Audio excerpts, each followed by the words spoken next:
There are many debates throughout human history that have as much passion, as much anger, and as much resolution as the following debates. Lincoln Douglas, Red Sox Yankees, Kennedy Nixon, WWE versus WCW, less filling versus tastes great. But today, special guest host Strykerz McLynch and I will settle once and for all the great Van Halen debate. Sit down, plug in, and shred up. We decide what is the best of the best of Van Halen.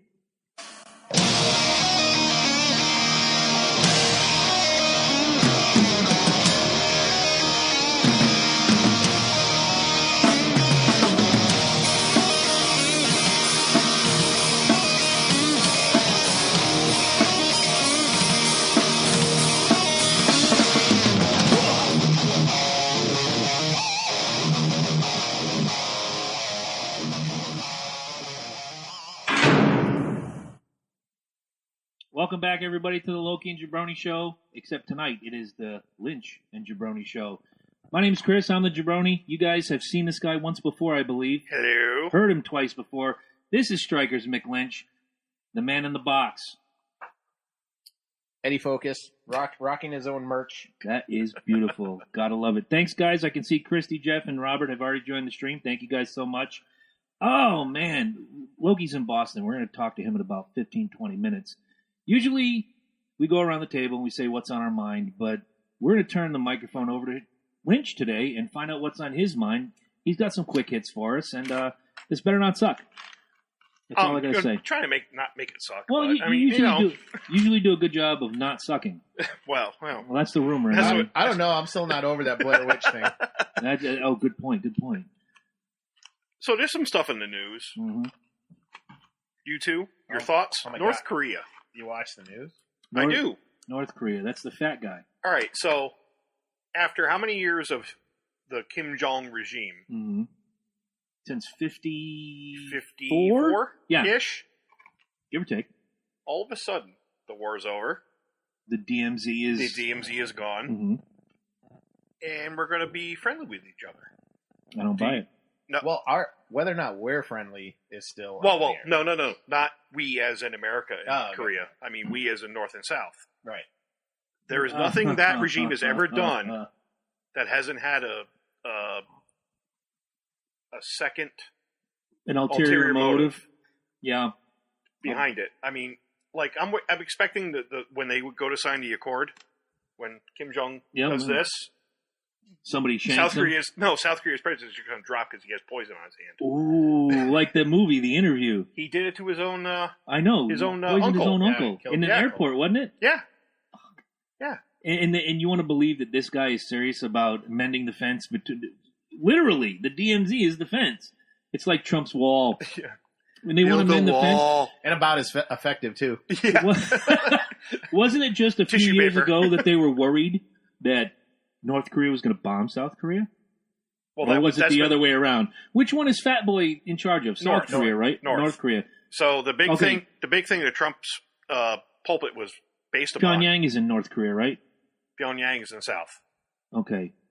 Okay, never mind. All right. So the big thing during Trump's campaign was to get North Korea to demilitarize, Disarm, basically. Right. Yeah, to disarm, get rid of the nuclear testing. And all of a sudden, I no more nuclear tests. I have no more nukes. I have no more this, no more that. And I'm like, I woke up that morning and when I saw the headline. Well, he's not saying he doesn't have them. But he has them, but he's not going to use them. Right. So when I woke up that morning and saw the headline, I thought it was like I was watching The Onion. I was just about to say funny? that. I didn't believe it at first either. Yeah, I know. Okay. I'm allowed to. I'm the producer. Yeah, okay. he can kick whatever he wants. Kick me, bitch. Look out now. When you bring the camera, you can kick it, okay? Kick it! So when I read the headline that morning, I'm like, am I in a different time zone here? Did I wake up into a different world? You know, it's funny that I watched CBS News and they showed the two of them walking in the middle of the DMZ. They're standing on this black line. They shake each other's hands. Kim Jong Fatness has the worst painted-on smile ever. the South Korean president looks like he wants to be anywhere else in the world but standing in that one spot, and it just looked forced. It looked unreal. It's all staged. I mean, Well, it is political theater. Are you saying that North Korea and South Korea is akin to the World Wrestling Entertainment? News. Fake news. It's huge. Huge. No, but I mean, I just don't see. I see no good way out of this whole situation. I don't expect a morning when I'm going to wake up and be like, oh, North and South Korea are cool. What's the end game?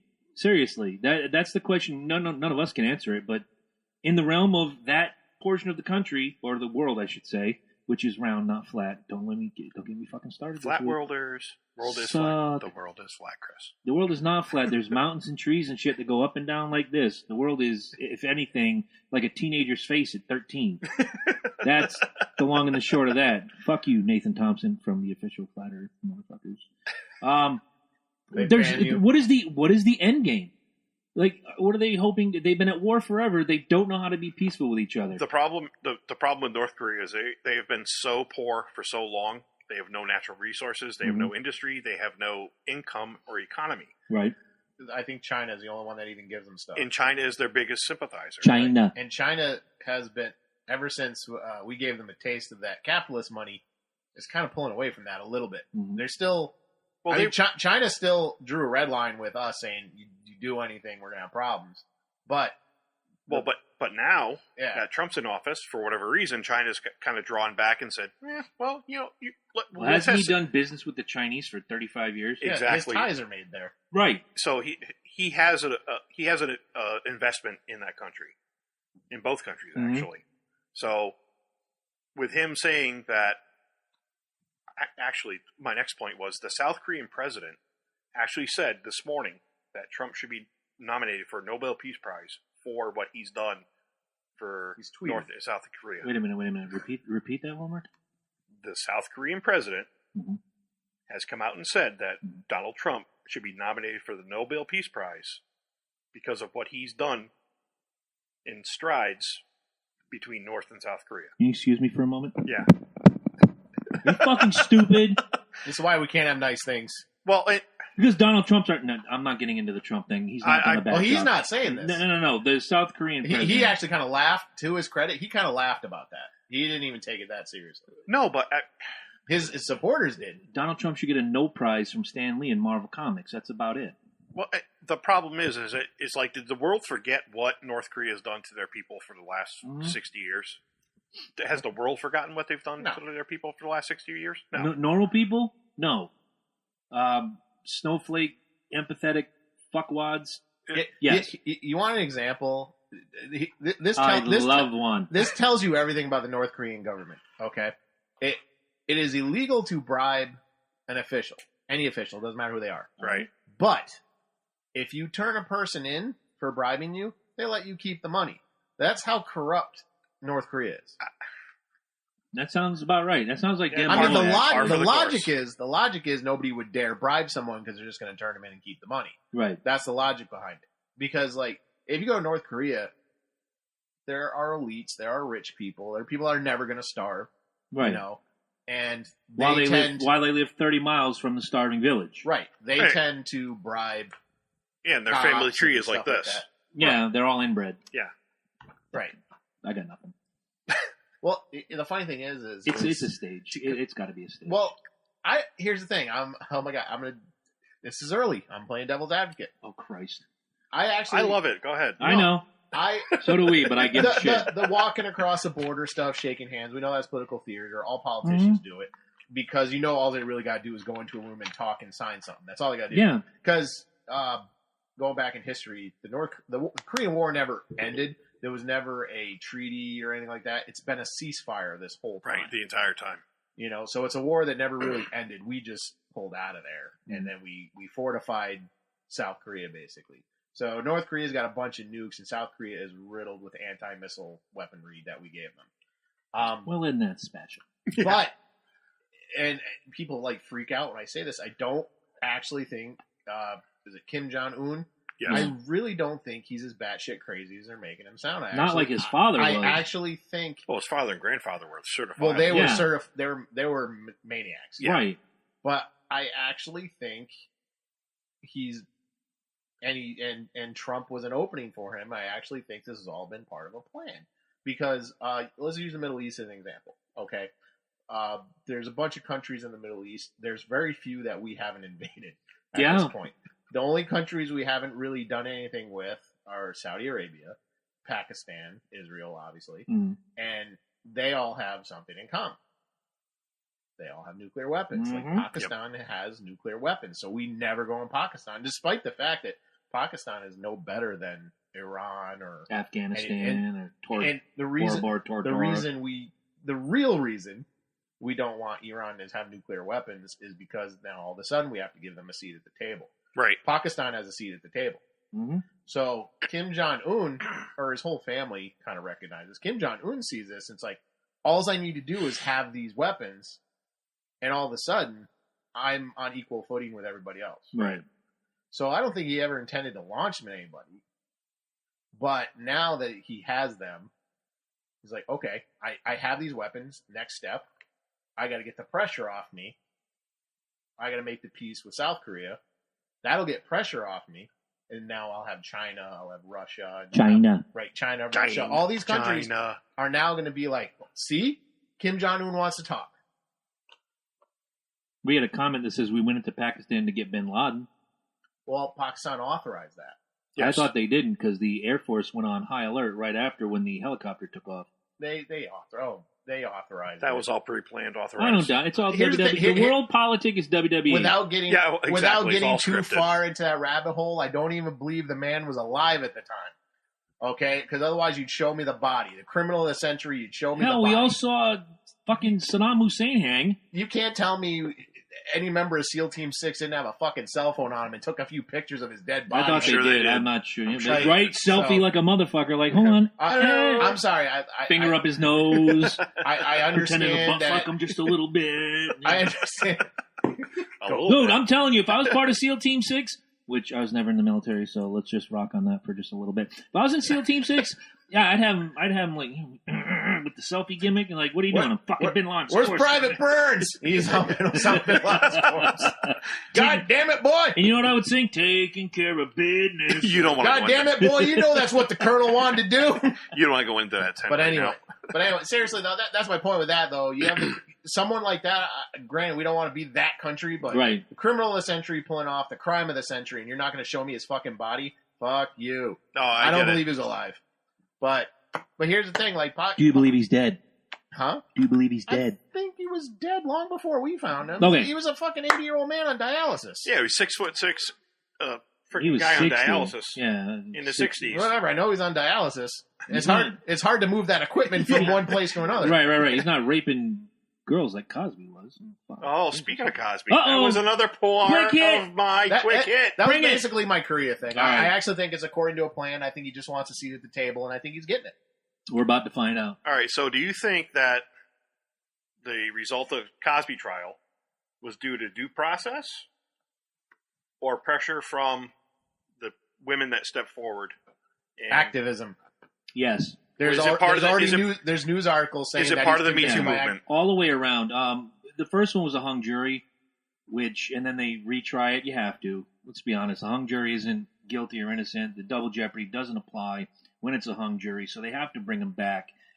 I agree on all counts. They did the due process. They've interviewed some of the jurors, which immediately, like after they left the courthouse, this Harrison guy is on television.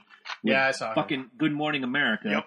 I saw the 30-second greatest hits highlights of that interview, and I believe that they gave it real, honest deliberation. But at the same time, if the first one ended a hung jury, that means that the evidence wasn't overwhelming to where they could nail him. I don't disbelieve these women, nor do I disbelieve Bill Cosby. But due process is due process, and I have to believe in my heart that Bill Cosby is guilty. Although I loved everything he did, with the exception of that CBS show we talked about before we went hot with him and Felicia Rashad after the Cosby Show ended. Oh, the second Cosby Show. Right. Yeah. Loved everything he did with the exception of Leonard Part 6, which is the worst fucking movie of all time. Oh, come on, I have to qualify everything. That's a now. Bill Cosby quote, though. Yeah. Oh, it is. Of all time. He will admit that movie is a piece of shit. Oh, yeah. I've read that.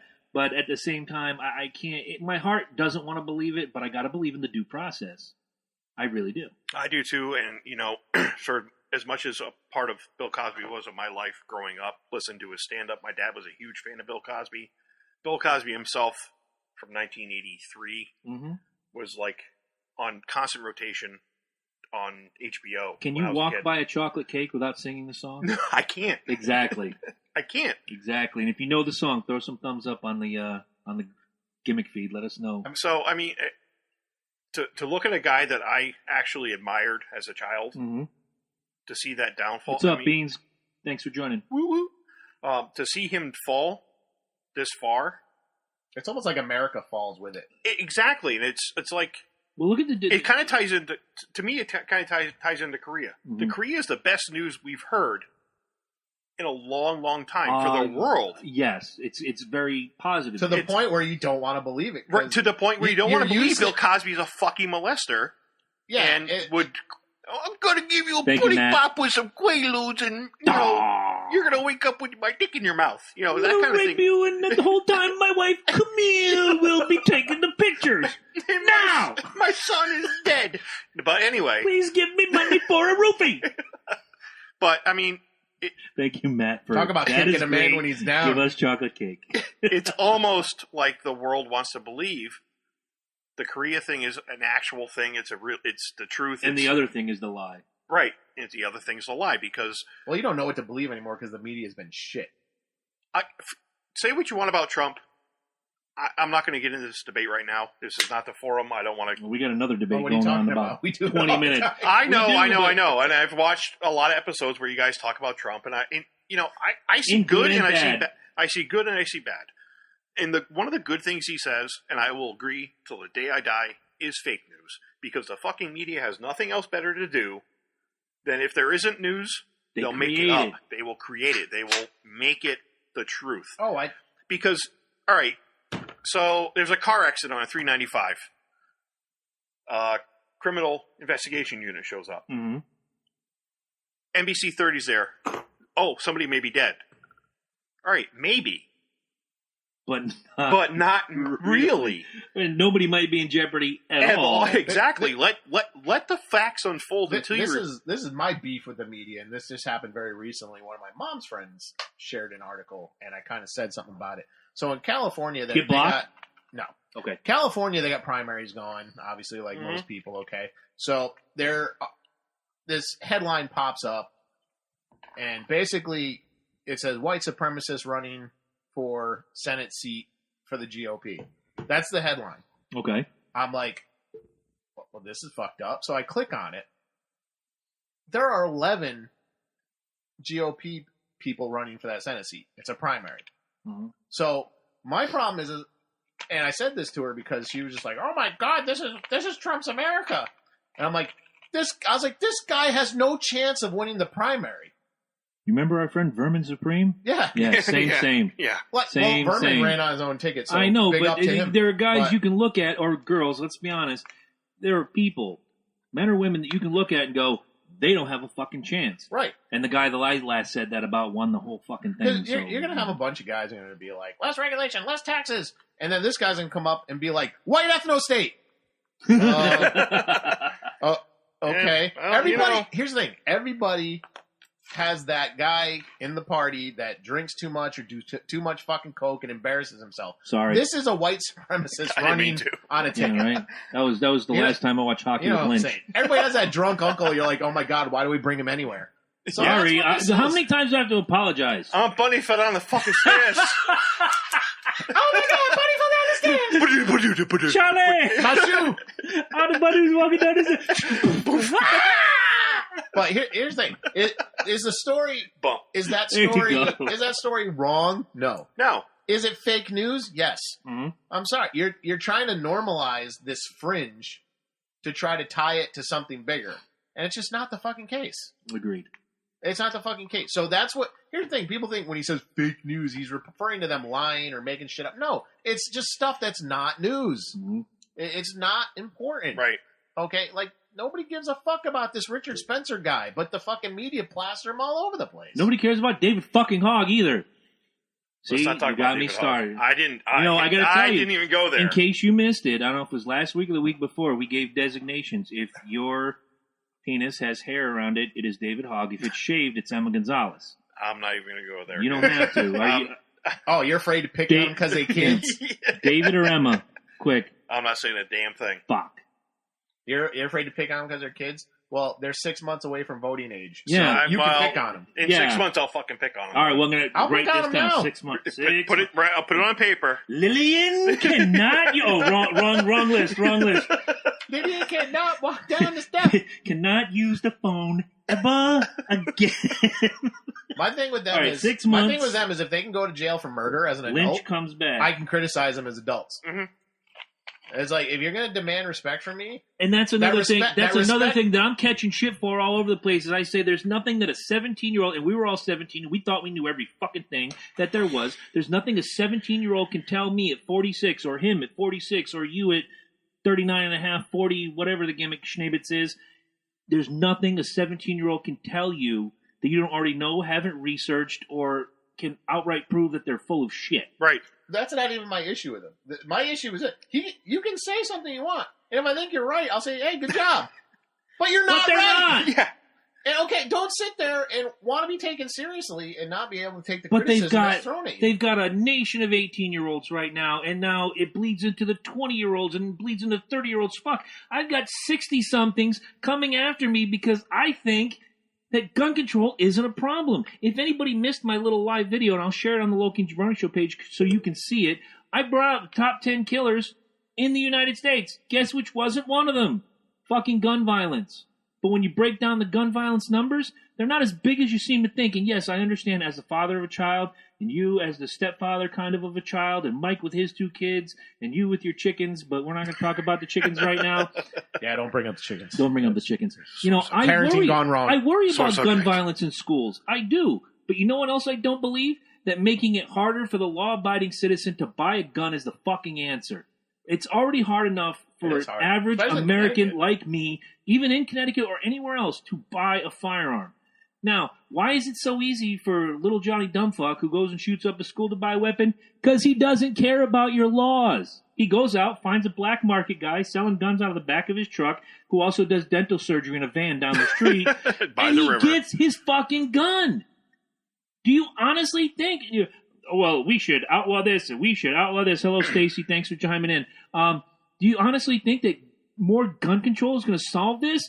The gentleman in Georgia, large African-American gentleman, stood in front of his state legislature and says, you come to get my gun, you're going to have to pry it out of my cold, dead hands. But what do you think the Crips and the Bloods are going to do when you go to their house asking for their guns? They're going to shoot. Yep. Why? Because criminals don't care about your fucking laws. They won't ask for their guns. They have nothing to lose at that. How did at Prohibition work out? Not so good. Exactly. All the criminals just kept making the whiskey, making the moonshine, That's the and we have Well, NASCAR because of it. That brings to the forefront of the marijuana debate. Mm-hmm. I mean, I'm a member of several different Montville community forums because I live in the town. Blah blah blah. Are you involved in the I'm Fight sorry. Club? No, that was You don't awesome. talk about Fight Club. Oh, The first rule is we don't discuss Fight Club. And we don't film it with our the phones. second, Yes. yeah, right. Don't film it with your phone. Don't go to Mr. Fish's class. It reminds me of an old In Living Color sketch where they were training LA cops and they said, step 1, look for a guy with a camera. Step 2.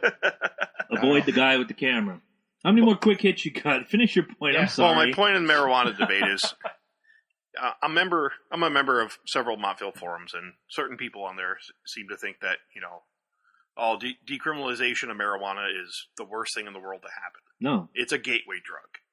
All right. Yeah, gateway to Doritos. All right. So Then explain how I went right to ecstasy and coke. exactly. So House music. here's my point. That's It how sounds so much better that way. you have You to. can You go have to be doped At up to 21 listen to years shit. old, you can go to any liquor store Mhm. and buy a case of beer, Mhm. a 750 of JD, Yeah. Crown Royal, whatever. Hey, leave Crown Royal out of this. Drink your fucking self into We never oblivion. advocate drinking. Yeah. I said the same thing. Look at all the people that have drunk themselves to death. Jimi Hendrix, Bon Scott, John Bonham. Are we... Well, you don't need to be 18 or 21. Grab some paint and huff it. I mean, there's... How many... Whippets! How many marijuana overdoses have you ever heard of in your life? None. Exactly. Not one. Mike passed out on the couch one time. Well... That's not he an OD. woke up. But he woke up at the end of the day. He woke up. That's the thing with marijuana. You're going to pass out before you can possibly overdose. But you know what? That's the good. You don't. I'll say this: I'm not a marijuana user on the regular. Every now and again, once in a blue moon, Mike's doing his business in the garage. Scotty beam me up. I'll take a puff here, puff there. What have you. I've probably puffed marijuana in the last 6 years 3 times. Yeah, I can count. No big deal, right? There's no hangover. There's no ill effect. I don't feel groggy. I don't feel stupid. I don't feel like going to shoot a school bus load of kids. I don't even want to whoop my own kids. It's it's akin to like a massage. You go to get a massage. What's that first noise you make? You smoke that doobie after you're done coughing. You get that feeling. You're like this. That awkward moment when you think you've heard their O faces. Marijuana's not the problem. Oh, we haven't even hit the O face yet. But thank you for that. I know yours is horse. Don't make me hit the... Oh, wait, we got the great debate coming up. You got another quick hit first? Then we got to get in touch with Loki out there. I had my weird day. I'll just hit... You texted me about this. Just do the weird day, man. Dude, I had the weird day. I had a couple things happen today. It's just a weird day. I told you, I'm not going to bring it up live on the air, but I told you about my somber part of the day. Yes. Which is, in my heart... I think I know the guy. I saw some gimmicks on Facebook, and I'm like, oh shit, I think I know him. So...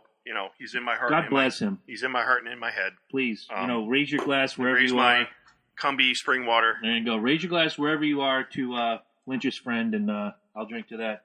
Continue with your weird day, sir. So, I were out running errands for Megan today, and like a good doobie. I am the house husband since I'm unemployed. I mentioned that I don't know how many weeks ago when I was painting this, and you called me in the first episode. I'm like, my friend got fired for bullshit. Fuck that. Fuck that shit. Now you know. So I went to Target, Michael's, and where else did I go? Oh, I'll just do the Michael's thing. Okay, you're at Michael's. I'm in line. As a man, that should hurt your feelings. Well, my wife's crafty. I like Michael's. She is. She's very good. So I'm in Michael's. There's a line of at least 7 people. I bought ribbon for Megan. I couldn't find the other ribbon for her. So I grabbed the old ribbon UPC and the stock number, handed it to the cashier. She's like, oh, step aside. And manager will come out and take care of you. Okay, fine. So the manager comes out 10 minutes later. Meanwhile, there's 9 people in line. Oh, lovely. Right. So the manager walks me over. Says, oh, it's right here. You didn't see it? I'm like, well, if I saw it, I would have grabbed it. Thank you for your help. Mm-hmm. So now I proceed to go back in line to be the 10th person in line. Wait another 15 minutes. This is a 45-minute process to buy 4 fucking rolls of ribbon for 2 wreaths that my wife is making. One for us, one for a friend. Okay. So who do I have to check me out as the manager to help me? The same jackass that ridiculed you. She pretends she didn't even have any interaction with me at all. Oh, God. Did you find everything okay today? I just fucking talked to you. I just talked to you. I asked you for help. I didn't say it. In my head, I'm like, what the fuck? You gotta love that shit. I get it. I worked retail for a lot of years. You interact with a lot of people. Mm-hmm. You may or may not remember every You may or may not remember every interaction, but I just talked to you. It was like 5 minutes ago over here. Well, you said you were in line 15 minutes. Add that 5 on, 20 minutes. Yeah, 20. You got to remember, how old was the manager, give or take? I'd say in her mid-40s, mid-50s. Oh, okay. Then she should have remembered, because if it was a 20-something, their attention span is about 3 minutes long. And to them, it's like, what was that, 51st Dates, where they go to the mental hospital? Hi, I'm Tom. 10-second Tom. Hi, I'm Tom. Hey, I'm Tom. My other real quick weird thing, at Target in Waterford, I went to pick up a prescription, because they're my new pharmacy. And that guy rocks, by the way. I don't know if whatever your name is. Good job. He's awesome. I walk in, he has a prescription in his hand. As soon as I walk up to the counter, I need the cocaine now. Now! The cocaine! Right now! And the van behind the Target. Yes, right. Yes, not by the river. The pedo van behind the Target. That's the one that says free candy. Free candy and kisses. Yeah, I don't mess with that guy anymore. He gave me some shit. I lost my shit. I'm like running down the street naked. That's why I'm like, fuck Hector. You just lost it. There we go. Lynch, stop. I didn't do that. I went like this. This is why we only have you here once a year. This is why Destructo the Wonder. Like this. I know. Don't do that. I think you hit the power. Destructo the Wonder Dog used to do this, and now Destructo is Hands gone. Up. We got Destructo Wonderland. I've been warned, and I don't do it anymore. Don't beat the table. Yeah. So I'm in Target getting my prescription. You're in Target. There's a older lady in front of me, myself, and then this other lady. Why she got to be older? Because she was. Okay. I just don't want you to be insensitive to the fucking, you know what I mean. Ageism is dirty. I'm not ageist.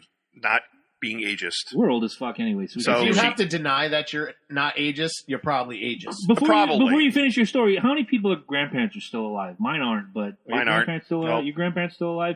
Do you have some older relatives in their 60s? Quickly, because I have to say this, because I had a conversation. Maybe a step grandmother. She got Alzheimer's really bad.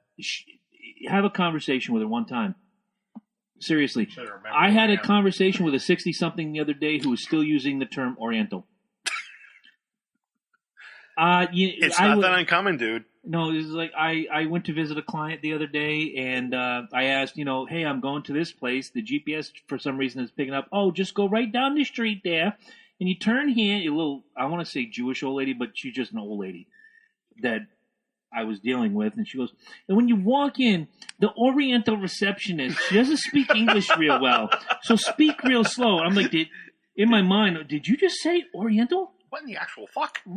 Thank you. Yeah. You know what? Devil's advocate. Oh, Christ. No, actually, I have a counter. I actually don't understand why saying Oriental is that offensive. Ask the titty-sensitive society we live in. Because to me, that's the Orient. To say Asian, like most people would say Asian, to say Asian is a little bit more insensitive because Asian also includes people from India. Yes. Part of Russia. Yes. So that you're just doing a blanket term right. for. And that's why they called that particular section of the world, Hong Kong, Korea, China, the Orient. Yeah. Think about that. Educate yourselves, dickheads. Not you, our listeners, but if you know any dickheads, share the fucking video. I know several. Matter of fact, an Indian comedian, I think it's Russell Poole. No, Russell. You might be right. Something Russell. Is he Oriental?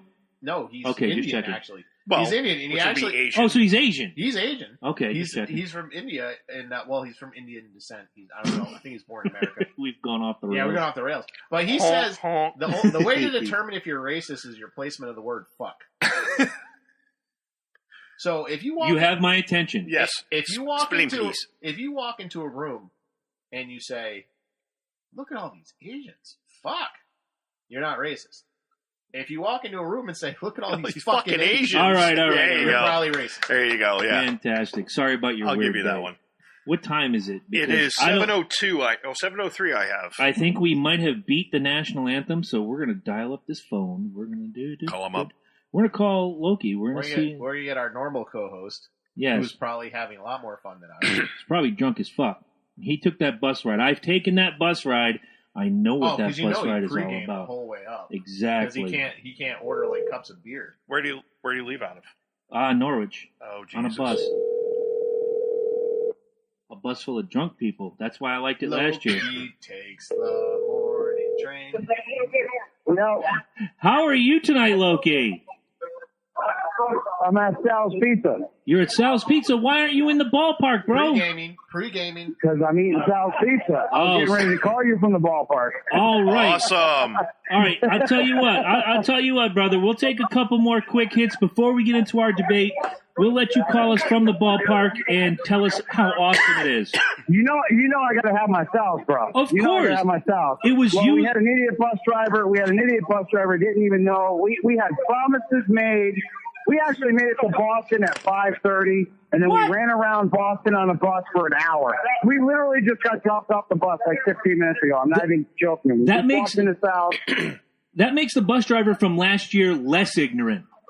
Exactly. It really does. Fuck. I'll give you a call back in 15 minutes, bro. I love you. 15 minutes. Love you back. We'll talk to you soon. See you, Mike. Yep. All right. So no Loki for now.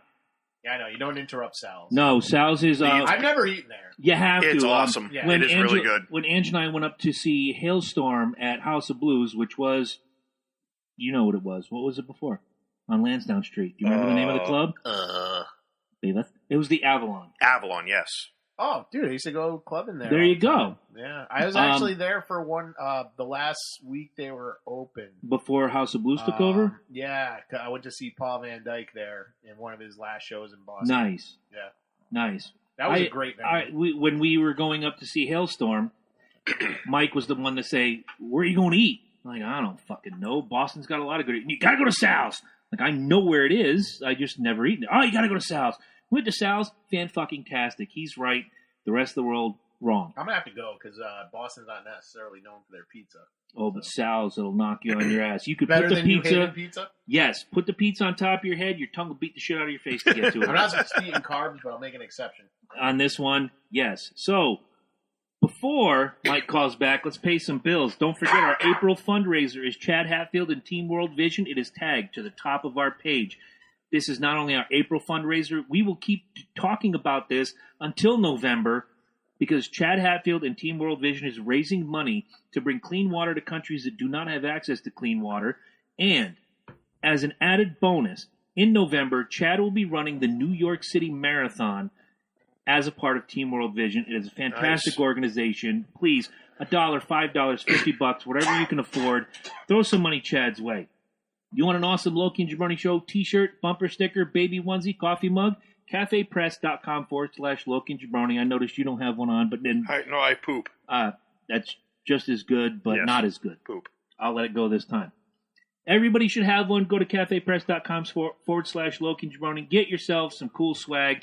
I want hats. We're working on that. We're working on a lot of things, but let's make it happen. If there's no hats on there? I haven't seen hats on there. Because if so, I would have had one already, worn it every day. I can only wear the Loki and Jabroni Show shirt once a week because, laundry and shit. What are you doing? Are you looking into it right now? There will be hats in a couple of days. Nice! And possibly, we're going to get some C&J Speedway review gear out there. We're going to talk about that toward the end of the show. www.lokiandjabroni.com is the actual website. You can shop our great affiliates, Amazon, Zounds, Fandango, WWE. All you got to do is go through our website. It will recognize you when you go to the main site and do all the fantastic shopping you want. You want to donate to the show? www.patreon.com/Loki and Jabroni. Weekly, monthly, yearly, however you want to do it. Eddie's come up with some fantastic new rewards for the patrons. Every donation over $50 a month will get an Amazon gift card. Nice. You can't beat that. Lynch, do you love football? I do. Do your fantasy teams keep getting their ass kicked over and over again? Sometimes. All right. Well, a lot of us know the game, but few of us know the stats. That's why the Loki and Jabroni Show is a proud affiliate of Pro Football Focus. Take the tedious process of digging and compiling the numbers for all your favorite NFL players out of your game and let the experts at Pro Football Focus handle everything with great features like player guides, fantasy rankings, stats, projections, quarterback annuals, the NFL draft guide, and we just got through with the draft, and I'm quite happy with Atlanta, by the way, plus in-depth news and analysis. To join this incredible wealth of information, go to www.lokiandjabroni.com/football and click any of the links on the page so they know that we sent you. Right now, our listeners can choose $5 off Pro Football Focus Edge membership to give you a little boost, or you can pick $20 off an elite membership and dominate the competition. www.lokiandjabroni.com/football. Join Pro Football Focus today. Now that the bills are paid. Oh, real quick though. Yes. I don't think we mentioned it. You can actually run your fantasy game off of Pro Football Focus. No kidding. Really? They have the No matter what platform, if you're doing they have the Yahoo online Fantasy Football or all that gimmick. Well, it's its own thing, but if you just wow. if you just want to run your game off of Pro Great, Football just another Focus, it's fantasy there. league I need to run. Well, we've talked about it, and I think we're going to do it. I only associate us with the best. Let's put it that That's way. it. Yeah. Best Yahoo friends. Yahoo Football has always been my go-to. You've been in my leagues for years, and then I quit. We're going to start up this August, the Loki and Jabroni Show League on Yahoo. Awesome. I'm just grandfathering you in because you were part of the old Mac and Cheese League. You were also part of the other leagues I've done. I had a lot of fun with the Yahoo leagues. In the past. Amazing. So there's going to be a Loki division. There's going to be a Jabroni division. Nice. Loki will join. I'll join. We set the tone, and then everybody who joins after that, you'll find out what division you're in. 12 teams. We're just going to go full bore. We're going to have a champion. The champion will be featured on our show, and if it's one of us, then fuck it. We're just going to reign supreme and brag like a motherfucker. Because that's what we do. Bragging rights, bitch. Bragging rights is everything. While we wait for Loki, do you have any more quick hits? I got a couple. Oh, you got one? I got a couple. I got nothing on my mind except the great debate, so I'm going to bow out. I got something cool, something sad. Something sad, I had wearing super clothes, but I had a friend in the scene who lost her fight with heroin. Oh, that sucks. She moved out to California to stay clean. She was doing really, really good. Her last couple posts on Facebook are very cryptic, and she's gone. Really sad. Bless her. Sorry to hear that, man. Just, you know what? Choose not to touch fucking smack, man. That's all I can say. Just, you know what, me, I'm one of those legalize everything. It shouldn't be a criminal problem. But you've always been a very... Choose not to fucking do it. Yeah. It's not going to go anywhere good. I've had friends that lost their children. Yeah. People I went to high school with who had 20, 22-year-old children. Mm-hmm. To them, they're the children. To me, they were, grown adults. But again, I'm considered one of the kids in my family. It's a decision. Right. Like you've always said, it is a decision, but it's a deadly decision.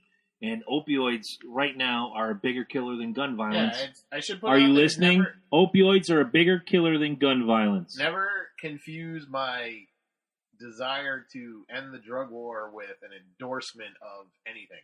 Right. But the police, the court system, they are not equipped to fix this problem. No. That's why it should be a health problem. It should not be a criminal problem. We need to get out of their fucking hands. Yeah, they're giving cops Narcan and shit. That is not what they should be doing. They should treat it like alcohol and anything else like that, because addiction is a health problem. It's not. It's a health problem. It's a mental problem. Here's the thing. I'm one of those people I don't necessarily buy that addiction's a disease. I think it's a symptom, and I think there's underlying problems. And I think if we start treating, like obesity, I think is a symptom. I don't think it's a disease. Ban McDonald's. And exactly. Ban the spoon. Watch my video from yesterday. You were on there. It's funny. Like, I'm one of my libertarian groups. I actually just posted that the McDonald's Playland is proof that capitalism loves us because the 5-year-old is fucking nuts and she can run top speed into a wall and not hurt herself. So I'm supposed to be mad at McDonald's for providing a playground when the government provides playgrounds with fucking syringes lying in the ground. Fuck you. Well, you know why they took the play place out of Norwich. They found heroin needles in the ball pit. You know what? Though? They had an open playground. The one in Putnam is completely closed. Oh, it's enclosed inside, much like Lisbon. It's heavily padded. It's meshed. Kids can run up and down top speed. She loves it. But crepes, I used to work at. When it gets really hot, it's a perfect place to take your kid. When I was in college, and I never went to college, just so everybody knows. Just like you were never in the Army. Exactly, I was never in the Army. You never had a podcast either. I never had a podcast either.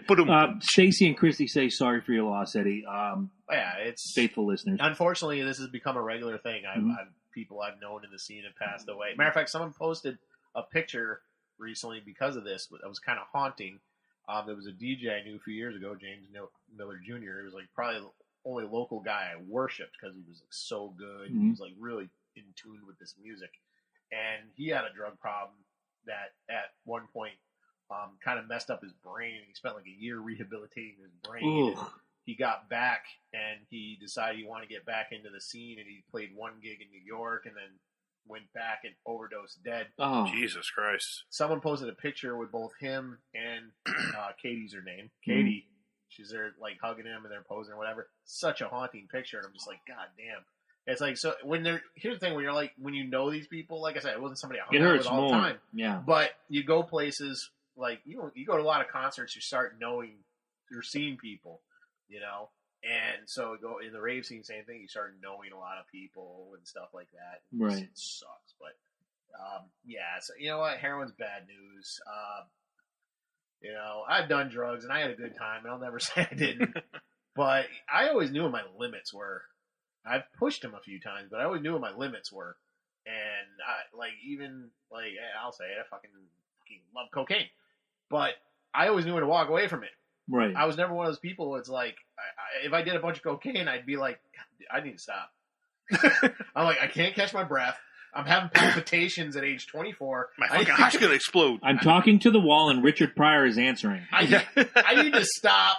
Where's the beer? It's like that old Rob Williams. Anyway, yeah, something line, sad. you know. Seriously. Which one? Wake up on the hood of your car with the car keys up your ass? Yes. Yeah. Kids, don't do drugs. Kids, if you're recovering from drugs, if you feel down, call somebody, reach out. You know, there is help. There's help. Yeah. There's help, and it's by people who actually care. Right. Did you ever read The Heroin Diaries by Nikki Sixx? I did. Fantastic book. Do you remember the note his manager left him in his mailbox? Not specifically, You're but spending $3,500 a day on heroin. $3,500 a day times 30 is $147,000 a month. In a year, you will either be broke or dead, or you'll be dead. Yep. And that was it. No signature, no nothing. Yep. That was the note. And of course, what happened on Christmas of '86? He OD'd and nearly died. Because you don't learn, and it took that overdose to help people learn. Some people learn from an overdose, some people die from it. Let's get away from it. Loki's actually watching from Boston right now. Loki. So before Loki calls in, do you want to start the great debate? And then I have one upside. That was my down. Oh, I'm sorry. You did have an upside. My bad. One upside, just so we can level this off. Let's end on a high note. I just saw A Quiet Place, the movie. Ooh. Oh, God. What the hell? I didn't do anything. All right. I didn't bang the table. Somebody's got to go to work because we... Stay with us. What happened? I don't know. It's right next to Lynch's foot. Oh, motherfucker. Well, stop kicking it, and we won't have this problem. Wait. Let's do this. Okay, do what you got to do. This is why we rarely have... Anybody other than Mike kick the thing? There we go. Anyway, right. Well, I just saw up note. I just saw A Quiet Place while everyone else was seeing Infinity War, which I still haven't seen yet. Awesome. I'm sorry. Perfect film. A Quiet Place was amazing. Perfect thriller, horror, whatever you want to call it. Perfect film.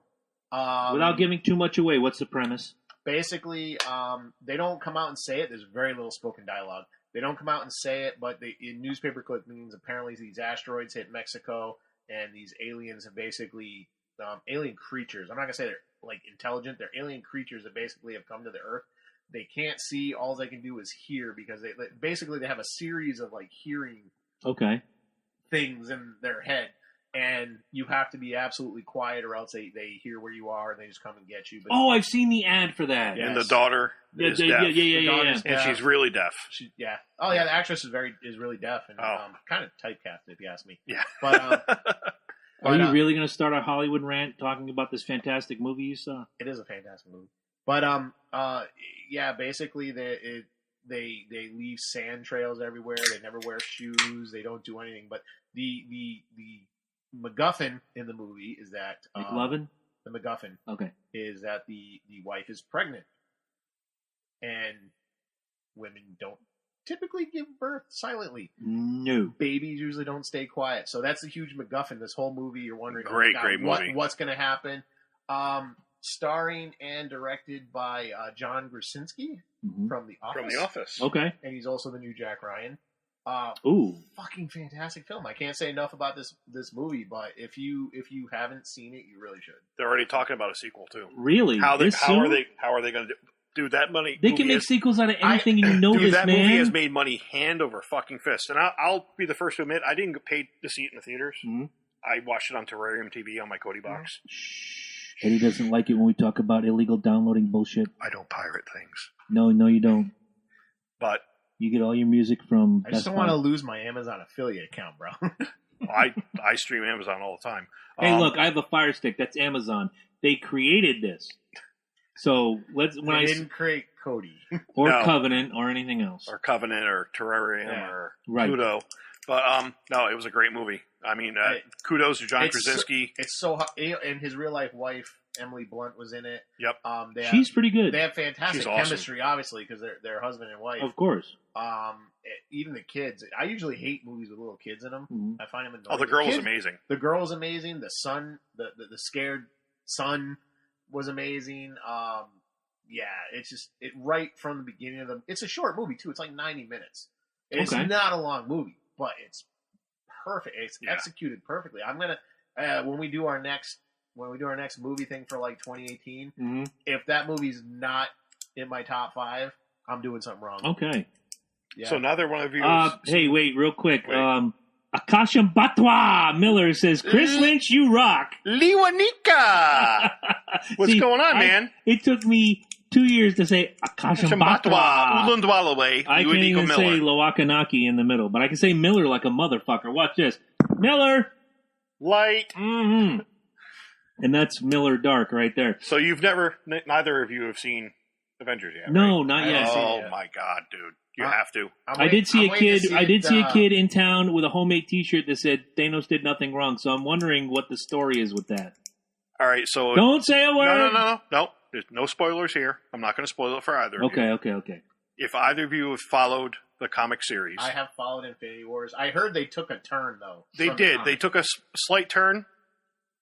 Nothing wrong with a slight turn. No, they're keeping it original. Okay, good. Like Civil War is totally because you know the comic freaks like me. It's a kick in the balls. It's what the story was supposed to do. Mm-hmm. It's the way the story was told originally, and based on the original Infinity Wars book from 91, 92. Yeah, and its sequel. Civil War was supposed to be a kick in the balls too, but I thought it kind of fell. It fell flat. It really did. So. Civil War was they were introducing new characters. You had Black Panther, you had Spider-Man, you had all these other characters they were trying to cram together. The way they handled Infinity Wars with all these established characters was perfect. They give you a little bit of each character, and it didn't feel forced. It's a 2 hour and 40-minute movie, but it goes like this. I already heard about Hugh Jackman though. What about Hugh Jackman? Oh come on, he kills Thanos in the end. Yeah, I know. I'm fucking with you. Oh, by the way, Batman dies. Spoiler Jones. Did you ever hear my Star Wars story? No. Motherfuckers. I was listening to an old episode recently and it reminded me of it. Star Wars comes out, the Force Awakens, and everybody's losing their shit. I waited a week. I didn't want to be asshole to elbow with every Star Wars geek. I'm not a huge Star Wars geek, but I love Star Wars. So I went. He's a tad bit communist. Yeah. just a little bit. I'm a little shy, let's be honest. Clearly shy. And usually I go to the bathroom before the film. You purge, you go because it's a long fucking movie. And we're in the seats and we watch the whole movie. I got my gallon of Coke for $44.95. And by the end of the film, I'm like, here come the fucking credits. I'm like, I gotta go to the pisser now. I gotta go to the pisser now. I ran out of the theater. I might have left Angela in the dust. I go to the pisser. I pick my stall. I open the door. I close the door because I don't like pissing next to fucking big burly guys who just saw 50 Shades. And you might like that. I close the door. I unleash the beast. You get that moment, and I look up, and on the tile at eye level it says Han Solo dies. I'm like, motherfucker, I am so glad I didn't piss beforehand because I'd have sat angry through that whole fucking film because some jackass decided to ruin the movie for whomever used that particular stall. Well, and that's the thing with Infinity War is that people are going to die. Mm-hmm. It's supposed that's what happens story. In the story. It's in the original storyline, and people are freaking the fuck out. Oh my god, I can't believe blah blah blah happened or this happened or that happened. It's the story. Yes. It will correct itself in the end. And here's the thing, too. Like, a lot of these people can't go on forever. Right. ScarJo isn't always going to look like that. No. Have you seen, Robert Downey Jr. isn't going to be Iron Man forever. Have you seen Rose McGowan lately? According to the comics, he wasn't. She looks horrendous. No. I mean, Robert Downey Jr., he's at least, 55, 56 years old? Give or take, yeah. Give or take a few years? He's at least 10 years older than we pretty are. good shape for his age, though. He's in awesome shape, but he's led a really rough life. For someone who swam in a pool full of cocaine, this guy looks fucking amazing. For someone who lived the dream, I mean, right. Somebody, L-I-V-I-N, baby. Let's start the great debate. When Loki calls, I'll ask him for number one on all his lists since he can't be here. The great debate, and I'm going to share this. I find Van Halen offensive, so I'm leaving. You can do what you got to do. Here it comes. I'm sending it out to people. Wait, here we go. The great debate. Da-da-da-da-da-da-da-da. The great debate starts now. All right, so we have 7 categories that we came up with together. And I want to start right at the top, man, the original. David Lee Roth. This is the great Van Halen debate. I'll have you start this one. The top 5 David Lee Roth songs from his era. And you got to remember, guys, much like Sammy Hagar, he had 2 separate eras. There was 78 to 85, and then returning to the band. Right. So, just let you know, none of the new album is on my list because fuck that album. And that's all I got to say. Now there's mine. So, this is in no particular order either. I'm going 5-1, but... I didn't do it that way. These are just songs during the DLH era that stick out to me. Okay. They resonate. They make an impact. Cradle Will Rock. Nice. It's on my list. Awesome. Fantastic. Running with the Devil. On my list. Jump. Not on my list.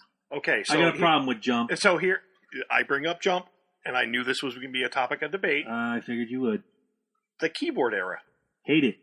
Hate it, but I do have a keyboard era song on my list. I do too, because that's when the band took a turn after Roth left. It got way too keyboardy. But they evolved as a band. Agreed. You cannot deny that. And that will come up. So I did Cradle Will Rock, Running with the Devil, Jump, Hot for Teacher. Oh, fantastic. It was just outside my top 5. Seriously. When I thought of these songs, Hot for Teacher was like right on the tip. And I was like, I can't put it past this one. Just the tip. See how it feels. It was right outside because I knew, it's an awesome song, but again, it might be one of the greatest overplayed songs in history, and I couldn't necessarily add it to my list because of that. All right, so the reason I added it is that's the first song I ever heard off of 1984. Okay. Makes sense. I'm all about the keyboards, by the way. We'll get into that a little bit later. It's an anthem to our era, as far as I'm concerned. I mean, you're speaking of Jump. Jump. Yep. And Hot for Teacher. Okay. Those 2 songs off in 1984, probably the 2 best tracks off that album. There's some other good. There's really that whole album, start to finish. Both sides. Okay. Is a great album. 1984 was probably one of the seminal albums of. And it was their huge. And when we go to the albums, I'm going to let you know ahead of time. Not on my list. Oh, and there's a reason. You're killing me. When you hear my choices, dude, there's a reason. When me. you hear the choices, there's a reason. The great debate. Here we go. Here we go. All right. Did you get through all 5? And my last one is Panama. Fantastic. On my list. And again, another cut from 1984. That whole album. Speaking of albums, yep. I don't know if I told you, but my wife bought me a record player for Christmas. Nice.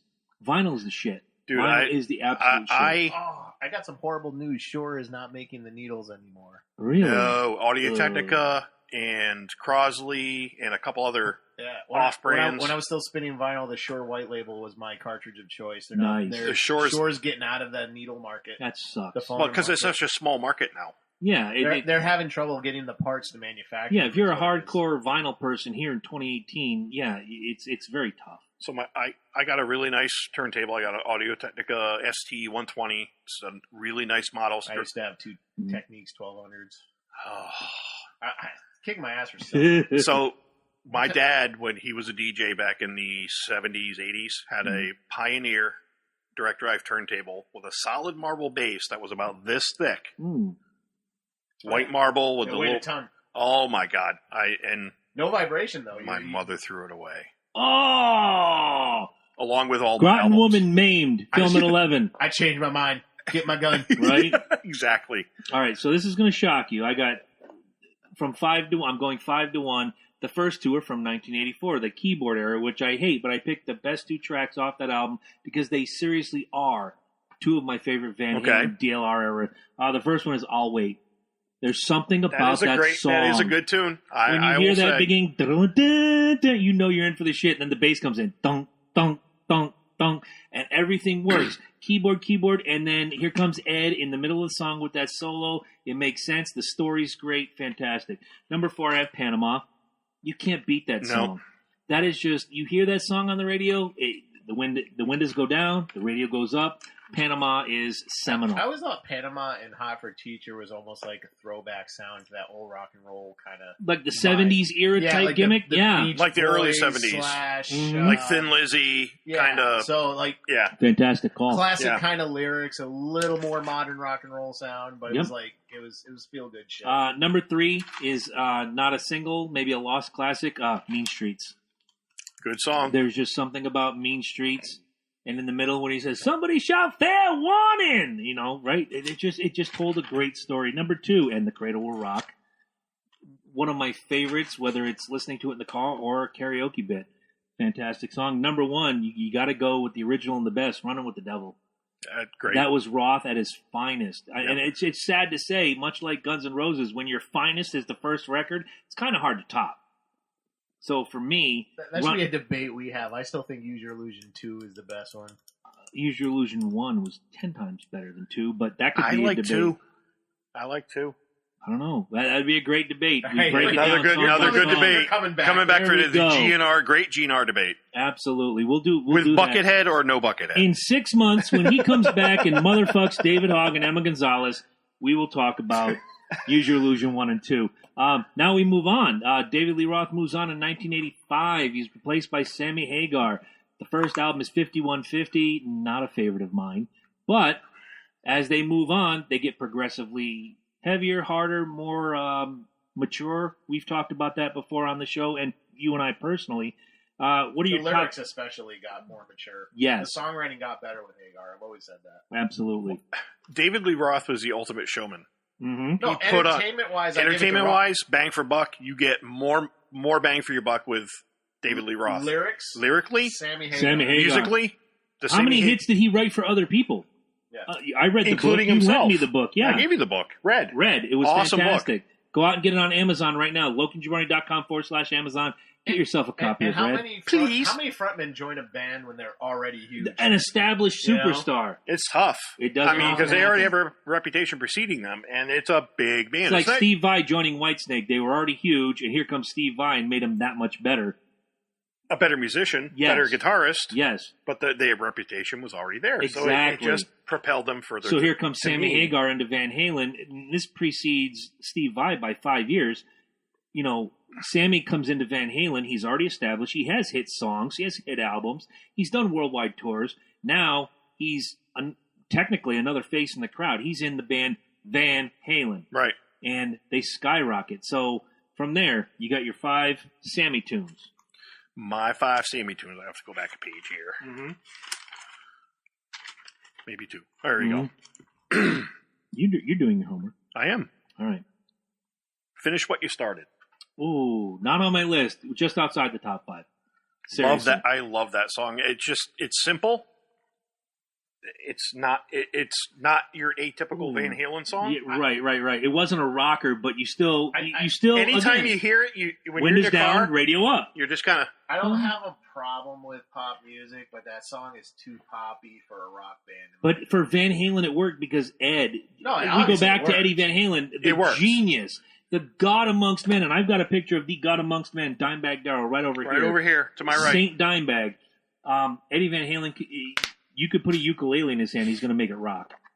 He's going to make it sound really, really good. Absolutely. Good call by you. Just outside my top 5, by the way. Best of Both Worlds. Ooh. 5150. Nice. I know it's not your favorite. It was the only real rocker on that album other than Inside. Inside's a great song. Yes. Inside is a great song. Almost made my list. Right Now. I stayed away from Right Now for a lot of reasons, which I won't get into. But I can understand. Well, actually explain to people why it's on your top 5. I think with that entire album, with the Hagar era, is probably my favorite album from the Hagar era. For Unlawful Carnal Knowledge. Yep. Fuck. We will hear about that album one more time. Fuck. I know. I remember being on Prodigy. Remember the infancy of the internet? Yes, Prodigy, AOL. I used to do album reviews. CompuServe. I used to do album reviews. And I realized it was too many characters to type out for Unlawful Carnal Knowledge. This is how ignorant I was at fucking 18 years old. And album review, Van Halen, F-U-C. What the hell? And the hell, boy? I realized they did us a solid. Like OU812. You know, once again, they're using their genius, and I don't know how much it was Ed, Sam. That was the Sam Could be era. marketing, could be anybody. Could be. Eddie Van Halen was on MTV saying, yeah, we decided to name the album Fuck. Yeah, exactly. And you didn't catch on? Yeah. I didn't always watch it, but... Oh, look, Lee comes in with his top 5 Sammy-era songs. I'll let you finish yours, then I'll read his. Why can't this be Love? Again, not a... I always go... You know me. I always go on the outside of the fringe. You're outside looking in. I get it. And I think 5150, besides For an Awful Carnal Knowledge, is probably battling for the top number 1 for I may disagree, but for the Hagar era. We'll get into that later on. We can disagree all day long. That's fine. That's the great debate. That's what we're here for. It's what we're here for. I always felt like this song was trying to capture some of that Journey crowd. A little bit. Journey, Bon Jovi, what was popular, what was hip. It was that was what, 1985, 86? Which one? 86 was 5150. Yeah, 5150. Because around this time, like, Journey was having problems. And you got Steve Perry on a solo. They were all breaking, kind of, not pseudo breaking up, whatever. And so I always felt like it sounds like they're trying to grab some of that audience because people are hungry for that kind of. But you song. go with the alternative, which at the time was Bruce Hornsby in the Range and fucking Men at Work. Jiminy Christmas! I mean, my man just brought up the first time in 150 some episodes we have a Bruce Hornsby in the Range reference. Fantastic. Just the way it is. Some things will never change. Fuck. All right, last one on the list. Yep. Same album, Dreams. Nice. I love that song. I do too. I mean, I just love it. I'll tell you right now, we did not repeat any answers on this list. On Dave, we had a couple. On this one, I embrace that because this is what we're here to do. Exactly. Real quick, I'm going to read Lee Miller's. He said his top 5 Sammy era. Finish what you started. Man on a Mission. Great song. It is a very great underrated. song. That was really kind of fringing on in the top 5. Absolutely. He's got Dreams. There we go. Runaround. Another great 5150. Now, 2 great songs. Exactly. So I'm going to go into mine, and Lee already mentioned one. It's my number 5 is Runaround. There's something about that song. The guitars, the thump of the bass, the lyrics, the fun. It was probably, for me, the first fun song since the DLR era. That whole album is just...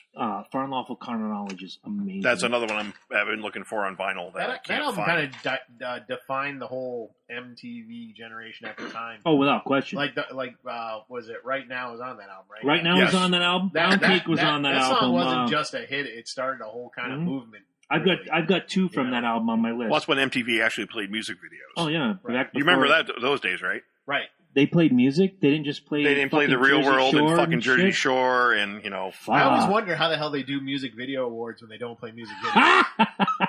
All the MVAs are just pimping the next big movie, pimping the next big TV show. Some executives just let's look for YouTube clips, right? They put out a music video. Let's nominate it. Fuck it. We didn't play it. Devil's Advocate, MTV playing music videos on TV right now is not. Financially lucrative anymore. No, you do it on YouTube, you're going to make money. Right. All right. Number 4, Not Enough. Ooh. Piano, and then Ed comes in for the solo with that guitar. It's a beautiful song. It's a heartbreak. It's tragedy, but it's love. It's this. I'll go with that. It encompasses a lot of the things that Sammy Hagar era really defined for me. I'll go with that. It's a great tune. Number 3 is Spanked. Oh, all you bad boys! Left field. That's right. Call her up on the Spank line. 1-900-SPANK. What a great song. Number 2, Don't Tell Me What Love Can Do. Still love it. Another one fringing on the outside of the top 5. Right. It was a single, but it didn't do awesome. But that guitar, the subject matter. Didn't that open the album? Yes, it opened the Balance album. Yeah. That was the first thing you heard when whether it was cassette, CD. That entire intro is probably one of the best. Oh, yeah. Currently, still on my rotation over and over again. When I worked for Great Scott, this is going back years ago. Which album is that? That's on Balance. That we used to use that album as a reference for the bass. Oh, fantastic. Because it was such an aggressive bass line and kick drum. Unbelievable. Before I get to number 1, how underrated and how underappreciated is Michael Anthony as not only a bass player but as a background singer? he's incredible. Have you ever seen Chickenfoot in concert? Yes. Oh my God. I think I went with you, as a matter of fact. Chickenfoot at Mohegan Sun. Yes. Yes. Fantastic. I forgot we did that. See? Bringing back the old floodgates of memories here. Beautiful. Mike Smee says, what's Chicken Fucker doing on the show? I invited him. Which one's Chicken Fucker? Me or I think him? that would be you. Or Eddie. Well, we don't talk Depends on how the chicken's dressed. Exactly. Little lipstick. And number one, long nails. Number one, for a lot of reasons, I always tell people it's one of my favorite. It's my all-time favorite Van Halen song. But for the sake of this debate, it is not number one. When we get further, Humans Being from the Twister soundtrack. It's a slow build, and then it kicks your ass. Then it goes back down. Then it's a slow build. Then it kicks your ass again. Fantastic. I was never a fan of that one. You don't have to be. That's why it's a debate. It's the great Van Halen. Well, debate, that Twister man. soundtrack itself is standalone is a really good soundtrack. Oh yeah, there's a lot of good tunes on that album. Absolutely. But yeah, there's just something. When I hear that song, it's over. It's going to be ear-splitting volumes. Well, yeah, it's on the end credits. It's also in the middle of the movie too. Yeah. All right, now we're just going to move a little forward. I'm going to break the list out because dipshit to my right. We talked about the great Van Halen debate. We came up with our things, and over here he has to remind me that Gary Cherone was once a part of the band. Fuck. Wah, wah, wah. So, because Lynch decided that we have to pick our favorite 5, there were only 12, guys, so this was tough. Our 5 favorite Gary Cherone Van Halen tunes. Listen, I have to tell you, I told you on the phone or by text message, I haven't listened to that album in its entirety since 1998. I own it, and I think I've played it twice. You owe me 65 minutes of my life back. First of all, but you brought beer, so it's all good. Well, I keep forgetting he was a singer for Van Halen for a hot minute. It's for like 30 seconds. Yeah.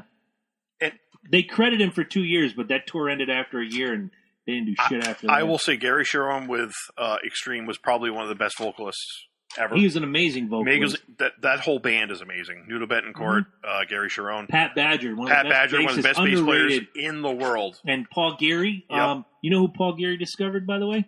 I don't know. Godsmack. Are you serious? You're welcome, world. Really? Paul Geary, the drummer from Extreme. Thank you for Sully. Thank you. Gave us Godsmack. So let's hear your top 5 Gary Cherone Van Halen tunes. Oh, this was tough, man. I mean, yeah, it was. It's fucking hurt.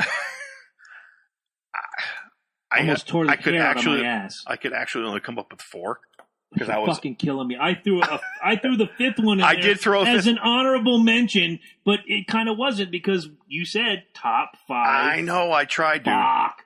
Without You. Yes, on my list. Yeah. I thought it was a good tune. I mean, vocally, he's solid. That was probably the best of the best. I think that this is in order. Yeah. Oh, it's in order. This is in order now. 1 to 5. 1 to 5. Okay. Fire in the Hole. That's on my list. Okay. Once. Not on my list, but very good. Year to the Day. On my list. And I was kind of teetering on this. Oh, shit. I can't read my handwriting. Oh, shit. That's an Ed song.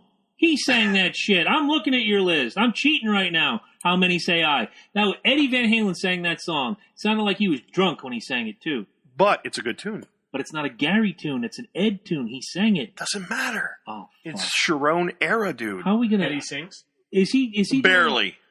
Yeah, it was terrible. Look it up. Well, this is after he lost 3/4 of his tongue. That was just before that. I thought this was after his surgery. Van Halen 3 album, right? Yes. Yes. It just lists. Well, he did a guitar solo for Primary. Yep, Primary, and there was Neverworld. Yep. That was this instrumental. So the pickings were real slim, guys. It's tough. I mean, that era. Fuck. It was painful. It was painful. Michael Anthony was barely in this album, too. Right. Now, when I bought the album, the first thing you hear is Neverworld, which is, par for the course, nice instrumental. Then Without You comes in and kicks your ass, and you're like, all right, this is going to work. And then what happens? The rest of the album plays. Right. It's like Bruce Pritchard, former guest, likes to say, you see a guy in wrestling, and he's big, and he's buff, and he looks the part, and then the bell has to ring. Bing. So here are my... I don't even, we're just going to call them 5. I can't even call them top 5. But I'm going to go 5 to 1. Your 5 picks. Right. My 5 picks from the Gary Cherone era. Dirty Water Dog. It's a good tune. It was good. I could see that being more of an extreme song. How many say I? Yes. That was the song that was the song Eddie sang. It's the very last one. Called him out on it, but it's a Gary Cherone era gimmick, and that's the rules. And he played by the rules. I did play by the rules. Doesn't matter for if once. I think it's bullshit or not, but that's okay. You're bullshit. I am bullshit. Number 4, Fire in the Hole. Decent song. Gary really put it out there. When you hear him singing Fire in the Hole, you thought he meant it. But again, I always thought when he joined Van Halen, he was a low-rent Sammy Hagar. Even though he's amazing as a vocalist, I found him as, low-rent Sammy. And I think that's why he didn't fit with the band. Well, among other reasons why there he are didn't a lot of reasons. But why he didn't fit with the band. Number 3, Ballad of the Bullet. Ooh. Yeah, I went deep on this one. Yeah, you did. Number 2, A Year to the Day. Very underrated tune. I think that could have worked with Dave or Sammy on vocals. Unfortunately, I happen to have Gary Cherone. And number 1 was, obviously, Without You. Yep. Just, again, let's forget Gary Cherone ever played in band. ever existed. All right, so I'm going to lead this one off. This is the top 5 Eddie Van Halen solos. Because he is the god of guitar. And I told you before, I had an honorable mention. Beat It. Incredible. Are you playing How Many Say I right now? He's listening to How Many Say I. He is. All right, while we're doing our bit. Top 5 Eddie Van Halen solos. Number 5, Pound Cake. Really tore it up. You gotta love that solo. Number 4, And the Cradle Will Rock. Yep. Dun, dun, dun, dun, dun. And he just broke that solo out. And, that whole era, Women and Children First, Fair Warning, some of his best guitar work ever. Number 3, I'll Wait. I told you we'd hear about that one again. That was a great solo. Number 2, Humans Being. Again, that slow build until he kicks your ass with the solo. And number 1, if anybody doesn't have this at number 1, you're wrong, is Eruption. You cannot take any list of Eddie Van Halen solos and not put Eruption at number 1. I win.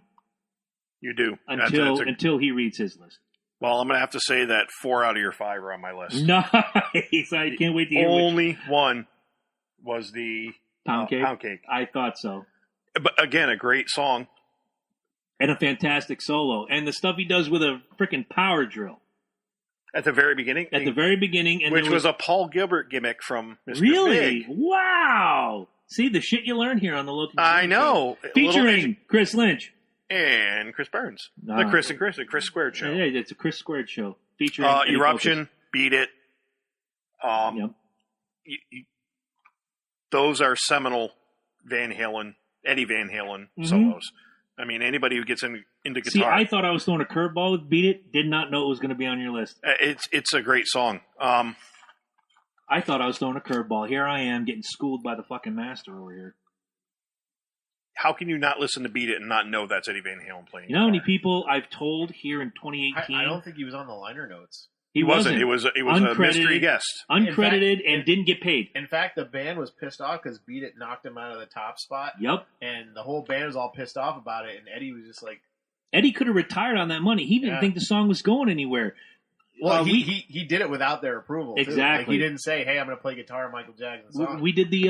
Michael Jackson approached him and said, hey, I really like your guitar playing. Would you like to play a solo on my album?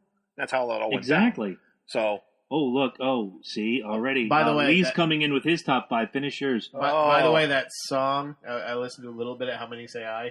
That song would be good if Eddie didn't sing it on it. If it was an instrumental. Do you think it would have been Sammy, Dave, Gary Cherone, anybody else but Ed? No, I think if it was just a straight instrumental song, be a great song. Because the piano was fucking phenomenal. The instruments sound great and everything. Yes. The minute he starts singing, he sounds like How that. How many say I? He sounds like that aunt that I've smokes and drinks too much. Thank you. It's like, hey, sweetie, come Guys, John Ethel. And I think Eddie's a smoker. Come over, give Aunt Bunny a kiss, baby. Eddie Van Halen's a smoker, isn't he? He was. That's why he lost his tongue. So I think he sounds like it. Yeah.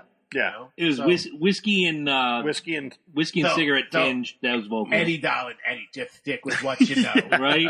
Do this, not this. Yeah. You're rich. You don't need to sing. All right. All right. So we did Beat It, Pound Cake, Eruption, Dreams. Yep. Dreams. Great solo. Sorry, I forgot about that. I love.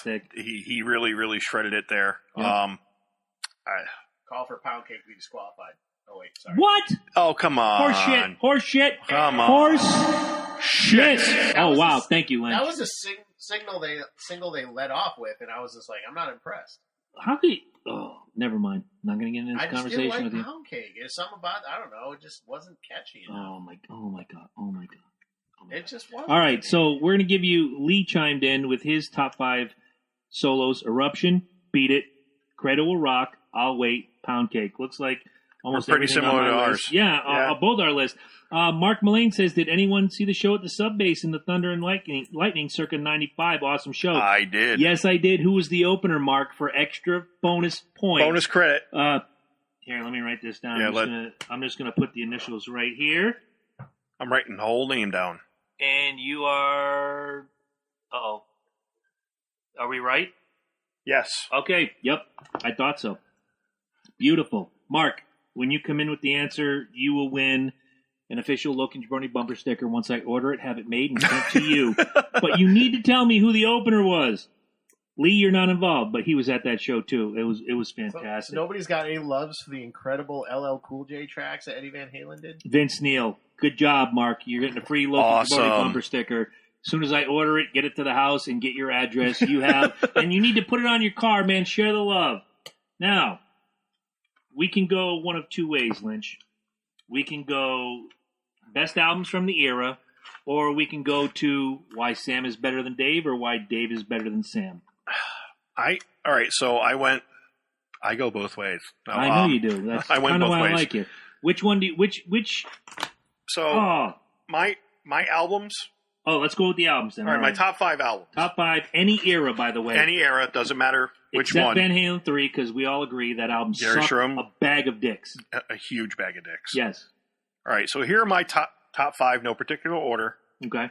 5150. Again, I know it's not your bag with the keyboards. Really? I think that was their big break after 1984. It made them more mainstream. It made them more... It was very commercially successful, and you can't not hear those songs. Well, they're everywhere. Any song on that album, if you hear it on the radio, you can think back, first time I heard it. You remember the weather outside. You remember who you were with, what you were doing. Where who you were. Doing, whatever. And I equate that to the Metallica Black Album. Same. For as many people as bash that album, I think... The first Poison record, same thing. Oh, absolutely. Non-fans of the band will recognize those songs. Exactly. Oh, absolutely. And that's exactly what Metallica did with the Black Album. Is they got non-fans into the fold. I'm not a Metallica fan. I know that whole album. Have you heard their new one, Hardwired to Self-Destruct? Yes, love it. You want to know? Believable, I did a video review fuck on Lars. my personal page. You say fuck Lars now, and I say it often too. But you know I who used the to a star lot. you know who that star of that album was? Lars fucking Ulrich. Those drums were amazing. I'm not taking his talent away. No, but he. Politically, I've always a debate for another day. I've always found him to be a passable drummer, but Hardwired to Self-Destruct, I think it's his best performance. Oh, without question. Because that brings my point is that Lars, as a drummer, not the best. Mm-mm. There are many, many living or dead. He's a better businessman than he is a drummer. He's a much better businessman. Drummer, he's mediocre at best. This album, whether it's through editing or that he actually sat back for 6 months and practiced his ass off, I think is his best. Those fills on Now That We're Dead. Oh, unbelievable! Amazing. Well, he was practicing all the albums. Go to from Garage Days to he was just on it. Oh no, it's you know what though. Not to get so far into the Metallica thing, but when you get to a certain level, take it for about 90 seconds. Go. When you get to a certain level, I'm next. Where Metallica's kind of, they're so popular, but they've had their peak. So when you get to a certain point, you can start experimenting with your craft. So he's probably at that level where it's like, fuck it, I'm going to try this, I'm going to try that. And if they like it, whatever, I got fuck you money. So a lot of fuck you money. A lot of fuck you money. He was on the circuit to be a pro tennis player before he became a drummer. Right. So he comes from a successful family. Yeah. So it's not like he doesn't. That's what I'm saying. He's always had the business mind. Otherwise, Metallica wouldn't be around. Let's keep it real. There's many. But I think he went overboard when he was like attacking the Napsters thing and all that. I think he kind of went overboard with that. And I get it from a business standpoint, where It didn't hurt them. No, it made it even better for them. You know, I remember a debate because I was always a huge Public Enemy fan. I remember a debate with Chuck D and Lars Ulrich about it. And Chuck D was like, and he kept saying to him, like, Lars, people are going to still buy those albums if they like your stuff. And it's like, this is new radio. This is the future. So if they download one track off your new album and they Right. love it, they're going to go out and spend the $15 on the album in the record Right. store, Target, wherever Right. the fuck they get their music from. During the whole Naps thing, nobody cried poverty. I'm No. sorry. You know, Well, look at music now. Right. iTunes. Now it's Nobody streams. buys albums. Nobody buys CDs. I do. I'll buy really good stuff, but a lot of it's garbage now. Well, That's the problem. The mainstream music now is it's so just garbage. It's terrible. Like, I don't like. Yeah, I thought they did Mama Said Knock You Out, and I thought it was kind of trendy, but I don't understand Five Finger Death Punch's appeal.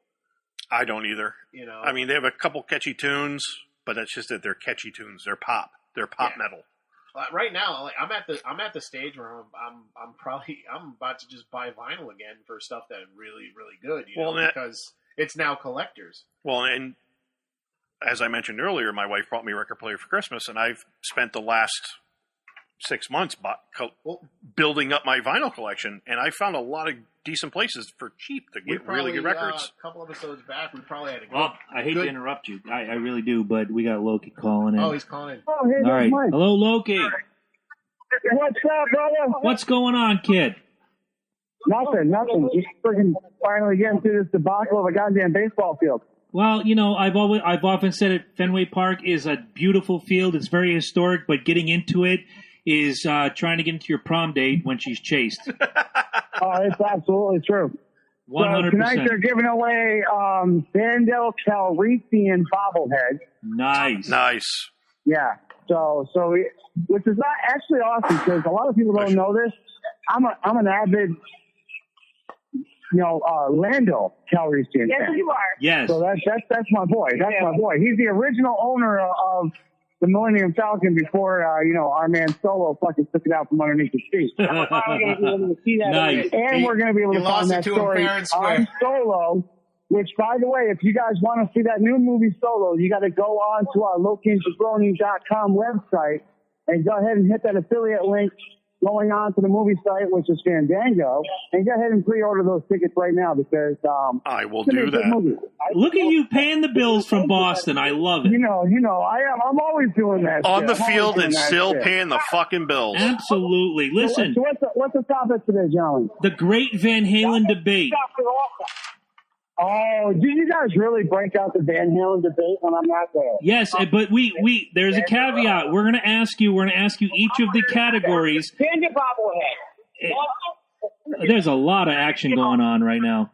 Listen, Dude, you have no idea. I'm like in my seats. I really wish I could go live because I have like 5 people behind me who are like listening to this conversation.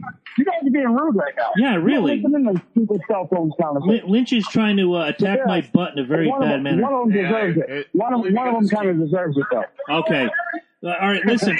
I'm gonna ask you the 7 categories, and I want your number 1 on each of them. You might be the deciding factor in the great Van Halen debate. Okay. All right. Okay. Your number 1, David.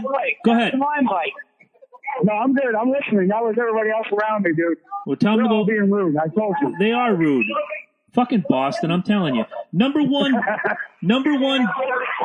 Jesus Christ. I'm listening. Number one. I'm listening. Number 1, David Lee Roth Van Halen song. So number 1, David Lee Roth Van Halen song's got to be "Pretty Woman." Oh, Pretty Woman, nice. From out of nowhere when he hits that whole, wow, and then like the whole ending. Oh no, there you go. You just feel him. Absolutely. He brings you back in. I got to go with "Pretty Woman." Great call. Number 1, Sammy era Van Halen song. Oh, did you just say Sammy? Sammy, SAMMY, Sammy Hagar. Sammy. I thought you said fanny, like fanny pack era. No. Honestly, say fanny pack. No, sir. So Sammy. Oh man, I'm kind of torn because I love that whole the love comes around. Love comes around. Love comes walking in. Love Comes Walking In. I love that whole, because he talks about the whole alien thing. Yes. Back in the 80s, that was like totally fun. It was. I love Love Come Walking In, but I also, Sammy, fuck, it's gotta be Love Comes Walking In. Yes. It's gotta be Love Comes Walking In, man. It's gotta be. That's gotta be my jam. That's my jam. All right. I gotta go with that. Your favorite Eddie Van Halen solo? Oh Jesus, Hot for Teacher. Hot for Teacher. Okay, I'm writing it down now. Your favorite Gary Cherone tune? Yeah, I know it's tough. It's like pulling toenails through your asshole. It's just not easy. It really is. Was that wasn't you, was it? Nope. Yeah. Not even close. You already knew this. Can I go pass on this one? Yes, we're gonna write it down in big letters. Pass. All right. I got it. All right. Your favorite Van Halen album, any era, doesn't matter. 5150. All right, I'll buy it. Give me a reason that Sammy is better than Dave. He's got bigger balls. Okay, bigger balls. Want to write that down? And give me a reason why Dave is better than Sammy. He's got smaller balls so he can hit the high notes. All right, smaller balls, high notes. We haven't gotten to those two categories yet, but we're almost there, man. We'll bring you in on that one. How is the game started? What's going on down there?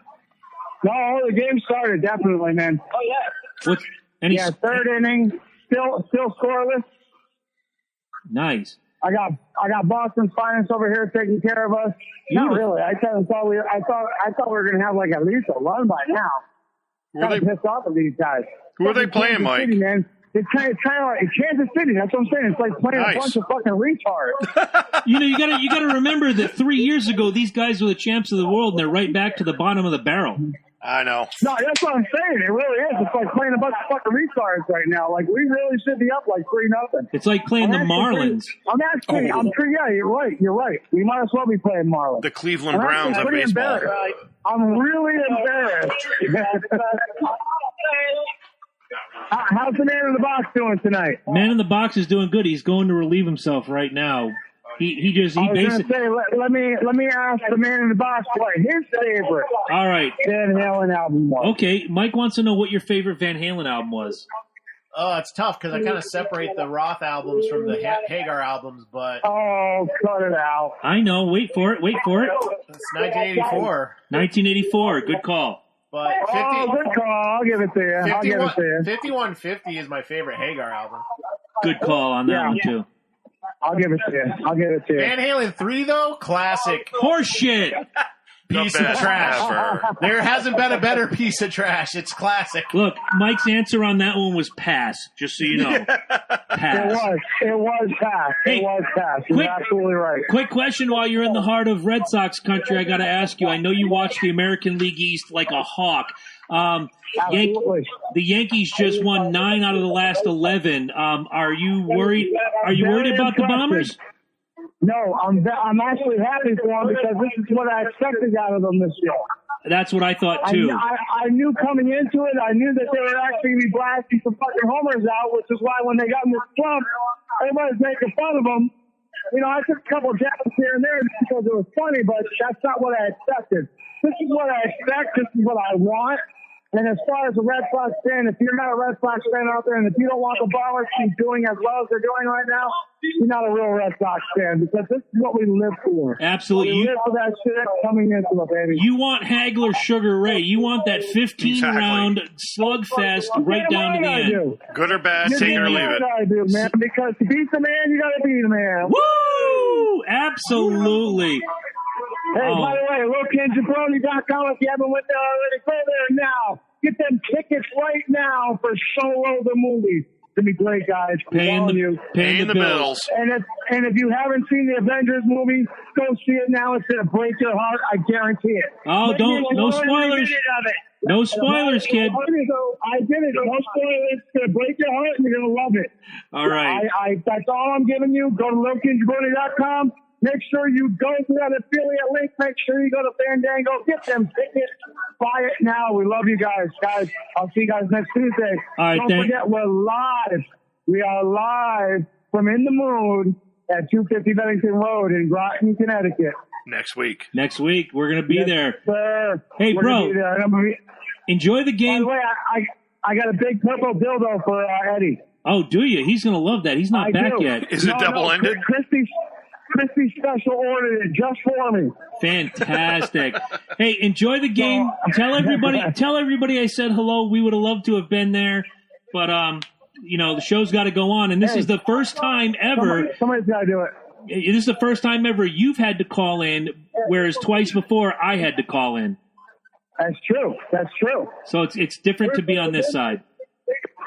Hey, I'm glad you got to be on this side. It's fun. I love you guys. I'll see you guys next Tuesday. Love you all. Love you, brother. We'll talk to you soon. Talk to you later, Mike. By the way, Yes. Strykerz, thank you very much for stepping in. You look good behind the mic, brother. Thanks, man. Hey, I can sit in your seat. Have a good one, guys. I can sit in your bro. seat, but it's hard to fill your shoes, man. Oh, wow. Hey, Nice. I hear you, bro. Thank you Nice very touch. much. Thanks, Mike. We'll talk to you soon. Peace. Late. All right. So that's the report from Boston. Awesome. He's having a good time. Sounds like it. Oh, man. There's a party going on behind him. I went to last year's. They do the Star Wars gimmick every year, and I went last year. It was kind of a fun time. Not a huge Red Sox fan. They played the Orioles last year. They got the Royals this year. Once I'd like to do one of these with Red Sox Yankees. That would be of course, incredible. I'd be dead because I got the tattoo. I'm not going to walk in. A funny story. Just I went. put some cover up makeup. Yeah, why on that not? shit. Yeah. I'm sure somebody cover with up. a unique gimmick can do that. I went to a Cleveland Red Sox game years ago, and I almost got thrown out. It wasn't the night I got thrown out, but I almost got thrown out. And I'm wearing, you remember I used to collect the jerseys. You're right. Well, I had an Indians jersey with the Ricky Vaughn number on the back. Oh, Jesus Number 99, Christ. Vaughn. And the Red Sox just pummeled the shit out of the Indians that night. It was like 14-2. And I'm waiting for my friends to get out of the bathroom so we can leave, and some jackass comes walking by me. And you know me, I'm always prepared. Hey, nice jersey. Where are you going to be in October? And I unbuttoned the jersey, and I opened it up, and I had a Yankee shirt on. I said, in the World Series where I belong, dickhead, keep walking. Awesome. And him and his buddies, instead of lynching me, no pun intended, were like, oh, you just got told. That Yankee fan just told you. I'm sure that guy had the longest ride home ever in the history of ever. Probably. Oh, so did I miss your list? Did you finish your list? All right, where the hell were we? We were Van Halen albums, I believe. Did the albums. We did solos. I didn't do my albums yet. I did solos. You did solos. I did Beat solos. It, Pound Cake, Eruptions, Rain, blah, Yeah, blah, blah. I think we started the albums and I had to leave. All Oh, no. Why is Sammy better than Dave? That's where we were. right, so We haven't done albums yet. I know No. that for a fact. Why is Sammy Why is Sammy better than Dave? I haven't checked it off yet. Okay. Why is Sammy better than Dave, and why is Dave better than Sammy? We'll start with Sam. We'll Vice work over to versa. Dave. Yes. Musically, I think Sammy Hagar was more of an influence on the band and a bigger. Technically, it's on my list. Technically better as a band with Sammy Hagar. Amen.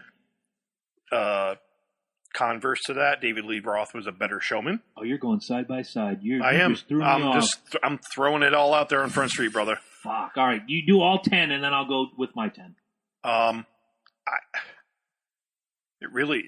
think that speaks for itself. Mm-hmm.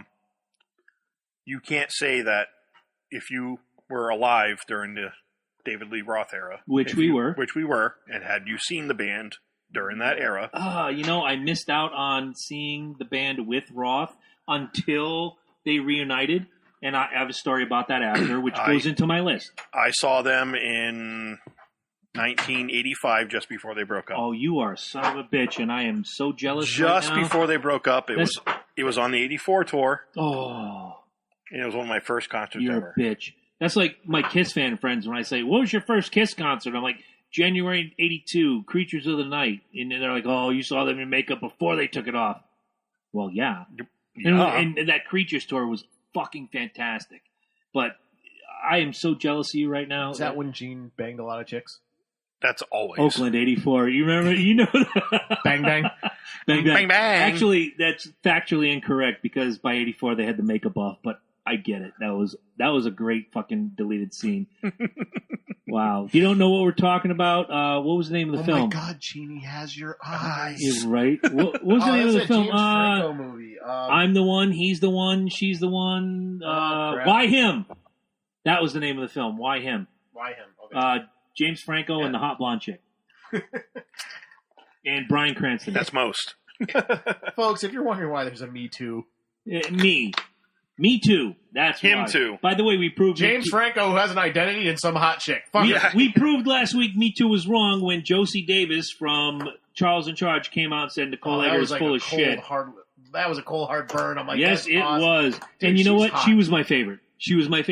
She got that down home, Nicole. right? Josie Davis, the younger sister from Charles in Charge. Oh, Nicole Eggert all day long, man. No, fuck that. Especially with Baywatch. Yeah. Oh. Broken ass hoe. Look at them. Look at Josie now. Davis now. Oh, now? Oh, now. Oh, yeah. Matter of fact, if Josie right Davis now, if Josie Davis came out and said I banged Scott Baio, I would be like, fuck yeah. Good for you. Good for you, sweetie. But no, Nicole Eggert is a has-been who's looking for 5 minutes of fame. She can't fucking, I'm going to say it, she can't lose weight. Oh, so Jesus she's not getting booked anywhere. No, seriously. So she needed something to get back in the public eye. She's been on Biggest Loser and all that shit. Was she really? No, she was on Celebrity Fit Club. Yeah, Celebrity I loved that show, man. I was addicted to that shit. I watched about 5 Remember seconds the drill of that sergeant? show. Your target weight loss for the next week is 4 pounds. I watched about 5 seconds of that show when it was on. I loved it. That was VH1, right? Yes. Look at you go. Man. This is why you should be, you know what? And Loki, they used to play music videos as well. Loki, if you're watching, we may have to put Lynch here every other week. I'm just saying. I'm a fountain of fucking useless information. Once a month, have him come sit in the other fucking seat. He's basically saying you five. We might, no. You five, bitch. No, I got a great idea. Eddie can run his gimmick from over there. You can sit in the box. Ooh, the box is a tough spot, man. It might be covered in jizz. You don't know. Dude. What? Not just anybody can be in the box. No, but Lynch is special. And I don't I am very special. I don't feel like making new graphics. Going right back. I don't feel like making new graphics. I have to change everything. That shit takes There's me out. change involved in that Sammy shit. versus Dave. Let's move on. All right, so why Sammy better than Dave? So I already went through the musicality of the whole era. They're so different. That's why we're debating. It's a beautiful fucking conversation. It's a beautiful conversation, and we're gonna fucking have it. Fuck David Hogg. Easy. You see where I'm going with this? You see? Do you need a hug? No. You see how hard it is to find fucking good help? Nowadays, pretty hard. You want to talk Avicii albums? We can go right down there. He's dead. I don't like Avicii. Oh, suck. Oh, thank you. Okay. I didn't like Avicii. All right, fair enough. And it just came out that he killed himself with a piece of glass. Did he really? Yeah, he slit his own throat. What the fuck? He was like in mid-20s too. It's kind of sad. Yeah, 28 years old, man. 20-something. I guess he was alcoholic. He had demons. Well, I guess he had some health issues that were really, really, really bad. And but just a side note, most of us. I'm sorry, man. Most of us that go into that scene, the dance music scene or whatever, I can tell you right now, 90% of us are damaged. No, I'm serious. Oh, it's true. We're damaged, and that's why we go there, because it was an underground culture. You know, same thing like the punk scene and stuff like that. Most people or the emo scene. Most people get into that because they're damaged. Right. And they want to be outliers. You know, I think we were on albums because Lee just came in with his top 5 albums, so we're going to save that, and we're going to work our way forward. We're going to go back to Sammy and Dave. We're making good time. Yes, and we're good. We'll do our albums at the end. We can run longer, too, because I don't have back episodes, so I have a lot of storage space that we're not using. Nice. All right, continuing on. Sammy versus Dave. All right, so we already covered musicality. Mm-hmm. I don't know. I think that says it all about Sammy versus Dave. With Dave, the pro with Dave, the music was raw. Oh, without question. Until they got into the keyboard era in 84. With 1984. From Van Halen 1. Oh, my God. Through Diver Down. Diver through Down Van Halen 2. A bit of a departure, though. And with the exception of Loki, who, when I went and said, you know, hey, what was your favorite? Let me go back and find that. Yeah, what do you say? Favorite DLR song, Van Halen era. He said Pretty Woman. And I got it. You felt the emotion in the song. Because it was really well done. But it was also really written by Roy Orbison. So, Dave put it out there. Anybody with musical ability can play that song and make it sound fantastic. Exactly. Fair. I don't care who you are, whether it's Godsmack, fucking Justin Bieber. Whoa. Ed Sheeran. All right, I'll buy that. Who I'm a huge fan of, by the way. Don't bring Ed Sheeran? I love Ed Sheeran. Don't bring the Biebs to my podcast, please. Actually, my wife and I are going to see him at Patriot Stadium. Turn in your man card. In September. Turn in your man card. No, Ed Sheeran. Oh, Ed Sheeran. No, that's a good show. Yeah. I love him. I think he's great. Off the rails on the crazy train. Continue. So I didn't write any of this down. This is all okay. Fair. Off the cuff and the top of my head. You just flip the pages to look cool. Yeah, actually, it makes him look like he's fucking studied. It makes it look like we do research. I am for the last 3 days writing fucking lists. There is writing on these pages, folks. I just want to say this is the most research that's gone to an episode in a long ass time. So, except for the Justice League episode, that was Justice League, fucking fantastic. What a great episode that. Yeah. Again, back to Dave. I think it was rough, just pure rock and roll. With Sammy, he gave it polish because that's where he came from. With Triumph, with his solo albums, I Can't Drive 55 is that's another song. Montrose. Sammy at that point had already gone through his David Lee Roth phase. If you want to put it in that perspective, exactly. Wow. He was more mature at that point. Do you remember? Think of the lyrics from I Can't Drive 55, Dick in the Dirt, Three Lock Box. They weren't exactly polished. They were sophomoric, much as, say, I don't know, Hot for Teacher. Anything off of 1984. Yeah, with the exception of with possible exceptions, the possible exception of I'll Wait, which was very it wasn't deep, but you felt like back in '84 it was deep. Right. Now you listen to it and you're like, well, fuck, he's singing about some chick in a magazine. Dave didn't want to grow up. No, and he never will. In 2018. And he still doesn't. No, he doesn't. I mean, I just downloaded the other day onto my iTunes the A Little Ain't Enough album, one of his best solo albums ever. Underrated, didn't get the credit it deserved, and those lyrics are even fucking sophomoric. But it's fun, and that's what David Lee Roth was. He was fun. Well, you take a look at David Lee Roth now and Sammy Hagar now, who's now 68, I think.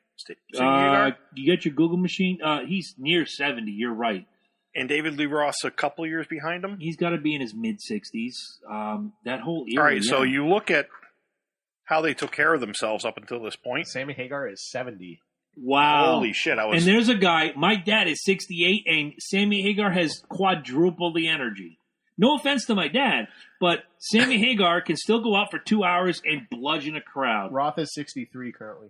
Okay, so 7 years between them. Yeah. So, I mean... And they still have the energy of a fucking teenager. But it shows you the difference in their energy level and how they treated themselves during their careers. Exactly. David Lee Roth is, I'm going to fucking party. Jones. I'm going to drink. I'm going to do drugs. I'm going to do this, that, the other thing. Sammy, for as much as he puts on that persona of being a drunk... I'm just going to drink my fucking tequila. I'm going to live on the beach. I'm going to shtup my wife, and I'm going to make music. He lives a facade. He's not that guy. He's not the guy that David Lee... business. He's business. Oh, without question. That comes up on my list. Absolutely. Absolutely. Because Sammy is a business guy. And he doesn't live that lifestyle that David Lee Roth lived for many, many years. David Lee Roth lived the rock star. You look at David Lee Roth, you think he's fucking 90 years old. You look at Sammy Hagar, he looks fucking good for his age. You ever see the side-by-side picture I put up of 70 years old together? Bill Clinton on one side, Sammy Hagar on the other. One looks like he can still go out and rock the world, and the other looks like Bill fucking Clinton. Yeah, well, and that's my point. Because, but when you're married to Hillary, I guess, yeah. Anything more on your list before I go into mine? Just go for it, man. All right. I mean, we can... I'm going to start with Sammy. Hey, just put things in perspective. Go ahead. Sammy Hagar is the same age as Steven Tyler. And Steven Tyler looks like a haggard old woman. He looks like a fucking tranny, dude. Oh, my God. Like, I saw a meme that was awesome. A bad tranny. It was like Julia Roberts old or something. I saw that. Fucked up. All right. My top 5 reasons why Sammy is better than Dave starts out with commercial appeal.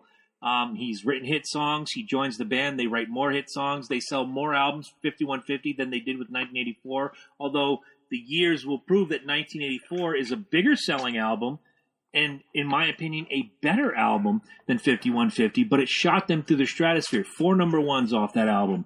Number 4, we all talked about it just now, Entrepreneur. You got the Cabo Wabo Cantina. You got the Rum. You got how they took the Van Halen logo and the rings were Sammy Hagar's idea. So when you see that Van Halen ring logo, that was Sammy Hagar. It's all Sammy. Number 3, willing to try new styles with Van Halen. You can talk about the keyboards. Ed started that, but when you get into the more keyboard-laden power ballad gimmick that was going on in the 80s, that was Sammy bringing his influence to the band. Well, that leads me into one of my favorite Hagar tunes is Finish What You Started. Yes. That is not a typical Van Halen song. That is a Sammy song. Absolutely. That could have been his solo song. That could have been on VOA. That could have been on Little White Lie or Marching to Mars or whatever. Could have been on any of his solo albums, and it's a Sammy Hagar song. Absolutely. Because it's restrained. It's not in your face. But it still rocks. But it's an awesome fucking song. Right. Sammy had a little more soul to him, too, I thought. Like, you could put Sammy with, like, a blues band, and I think he would rock that shit. When I saw Sammy Hagar in 1996, I think it was the Marching to Mars tour, he did a great cover of Sitting on the Dock of the Bay by Otis Redding, and he killed it. And nobody was disappointed. Nobody. We're there to rock out, and he's out there with his acoustic guitar. He can sing the fucking dictionary and make it sound good. I always say read the phone book. Yeah, you can sing the fucking dictionary, phone book, whatever, make it sound really fucking good. Because he has soul, he's a good singer. He fucking rocks the mic every time. He puts his heart and soul into it every time he's on Absolutely, stage. And I can't argue with he sang any of Pepsi commercials whether he liked it or not. Exactly. Yeah. Number two, you already mentioned it, pure musician. David Lee Roth. Absolutely. David Lee Roth doesn't play an instrument. Sammy comes in, he's a guitar player, he's a bassist, he can do keyboards. It just added to the depth of Van Halen. And number 1, more mature songwriting subjects. It wasn't just all, hey, let's fuck everything that moves. Let's talk about something else. Let's talk about living right here, right now. Let's talk about love. But you can still have the sex songs like Spank, Pound Cake, etc., so forth. Right. And it all makes sense. Right. 5 reasons why Dave is better than Sammy. Number 5, he was the original. And it's hard to beat the original. You have a huge shoes to fill. Much like you know today. I'm sitting in the throne. You got huge shoes to fill when you're not the original. Number 4 was Stage Raps. When they came around and they reunited back in 2007, sans Mike Anthony and Wolfie was playing bass. There was the Stage Rap by David Lee Roth. Hey, I'm on stage with 3 Van Halens. Was it 2 incredible, 1 inevitable. Woohoo! And you're just like, fuck, man. How do you not love this guy? He was just amazing. And he could talk about anything. He could talk about the shoes he was wearing, and he makes you buy it. He was a good master of ceremonies. Without question. Yeah, good MC, and he could talk your shirt off your back. Oh, absolutely. Going back to Sammy Hagar, where I said he was a more mature lyricist. Number 3, Roth was a more fun lyricist. It was just, when you listen to a Van Halen song, with the exception of that period between Women and Children and Fair Warning, all the songs were fun. Beautiful Girls, Dead or Alive, all that. It was fun. Van Halen reminded you of a party. Right. Like they were the band in the room. They were your party band. Number 2, sex appeal. Man, chicks dig fucking David Lee Roth. I don't know why. I look at the pictures from the 78 through 84, and I don't dig guys. But if you dig guys and you want to chime in, man, please tell me why chicks dig fucking David Lee Roth. I don't get it. I don't get it either. But they fell ass over tea kettle for this guy. It was the hair. He had like some of the best hair. He did. Hair, he abs, had moves, the now, kicks. but he had metal hair, man. No, yeah. In that era when they was going into that long hair, oh yeah, rebellious. I seriously think he invented the mullet. I honestly do. Oh no, hockey did that. Well, Canadians. Yeah. Yeah. Okay. Canadians, eh? And number 1, I know you brought it up, showmanship. There was no better showman on stage, showman from beginning to end, than David Lee Roth. He was the king and the master, like you said, master of ceremonies. He could work the crowd. Whether he's got that ribbon gimmick or the sword or whatever, or he's got that Sgt. Pepper jacket His that he scarves. wears now. Oh, without question. Yeah. He was the best. Before we get into albums, I want to read Lee's in no particular order. Or actually, he says bottom to top. This is 5-1. Akasham Batwa. You say Miller. Schneiber Miller. Yeah. This is his 5. 5150, Van Halen 1, Van Halen 2, For Unlawful Carnal Knowledge, and Women and Children First tops it off. Ooh. Badass list, bro. That's a very good list. Badass Can I list. just throw out a point real quick? Because you brought up something really, really good. I just want to explore a little bit. When you mentioned how, fill in shoes when David Lee Roth left and everything. I think part of Sammy Hagar's success with the band is he did not try to fill David Lee Roth's shoes. No. He totally said, hey, I'm joining this band. It's not going to be the same. No, all bets are off. It's how I want to do it. I'm not Roth. Right. Because in the live albums, you can hear Sammy Hagar do some of the Roth songs. It's totally different vibe. But I have to bring this up because it was a quote that David Lee Roth made sometime in the early 90s. And I'm sure he knew eventually there was going to be a reunion. Right. It's inevitable. Because every great band reunites. Yeah. Every great band. He said, Sammy Hagar is out there every night singing my tunes. You will never hear David Lee Roth sing a Sammy Hagar Van Halen tune. Ever. And they've stuck to that. But there was such a back catalog that you didn't have to worry about that. Mm-hmm. So they can go out and do, from Van Halen 1 to 1984, almost, you could pick 3 songs off each album. Then they came out with different kind of truth. Different shade of truth. Right, but they lose the bearded that. Truth. Fuck it. I don't know what the name of the album was. There was one good song on that entire album. They lose that certain segment of the audience at that Exactly. point. It's much like when Kiss reunited and they played all the old 70s shit. Right. People are going, well, where's Heaven's on Fire? Where's Tears Are Falling? Where's all these hits that we know and love? Then they start to... Made for love and you they played that. That was the original band. Yeah. And, they started weaving in the non-makeup era, and now people are digging the fuck out of it. I'll never forget our friend Jim Lallemere losing his shit when they played Crazy Crazy Nights. Absolutely the worst non-makeup Kiss song ever, other than Lick It Up, which they still play. But he lost his shit, and I lost my shit right there next to him. I'm like, holy fuck, I haven't heard this since '87 when I saw Kiss. I lost my shit. Let's go to the albums. I want to hear your top 5 albums. Any era, any time. If Van Halen 3's on your list, right hand to the face, it's all over. I'm not going to be there. All right, good. Diver Down. Really? Yep. Why? I have to know. It's raw. For a David Lee Roth album, it's raw. You know it's serious when he's got to inhale first. I got a big problem with Diver Down, but... And what is it? No, talk about it. Tell me. Outside of Intruder, there's not an original composition on that album. And I think that's what I like about it, because they're showing...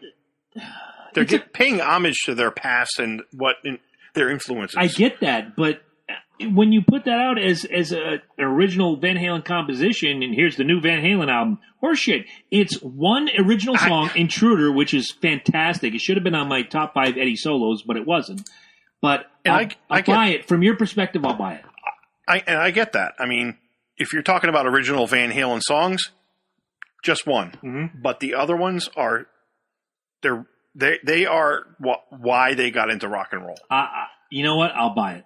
Yeah, absolutely. That's why they got into rock and roll. Kind of like when I can't remember who the Hailstorm does it. They have 3 albums of covers right now, and they're all fantastic. When they do Lady Gaga or Whitesnake or 21 Pilots, it makes sense. I get it.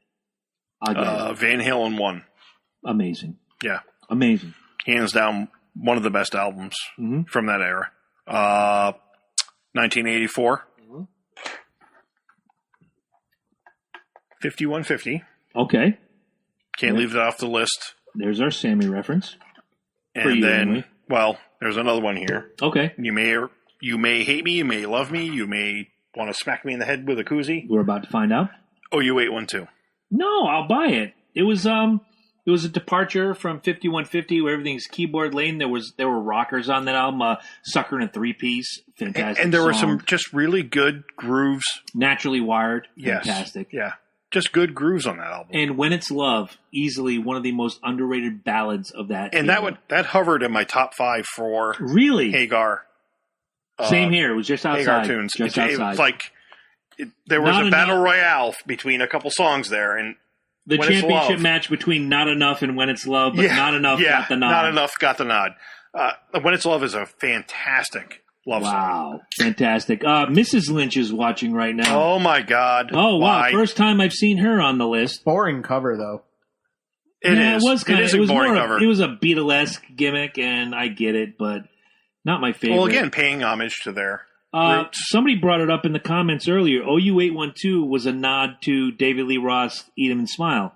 It is. It's a freaking Eat 'Em and exact Smile. ripoff. Oh, you 812? Yeah, exactly. Yeah, right. Yeah. Shut your bitch mouth. What did I do? Who, me or him? How about it? You know what? Never mind. I'm not gonna say it. I love you, honey. So was what you're saying was this was a rock beef? Yes. Oh, This was God. East-West battle before East-West battle was cool. It was Roth versus Van Halen. Tupac or Biggie? Tupac. Biggie. Thank you.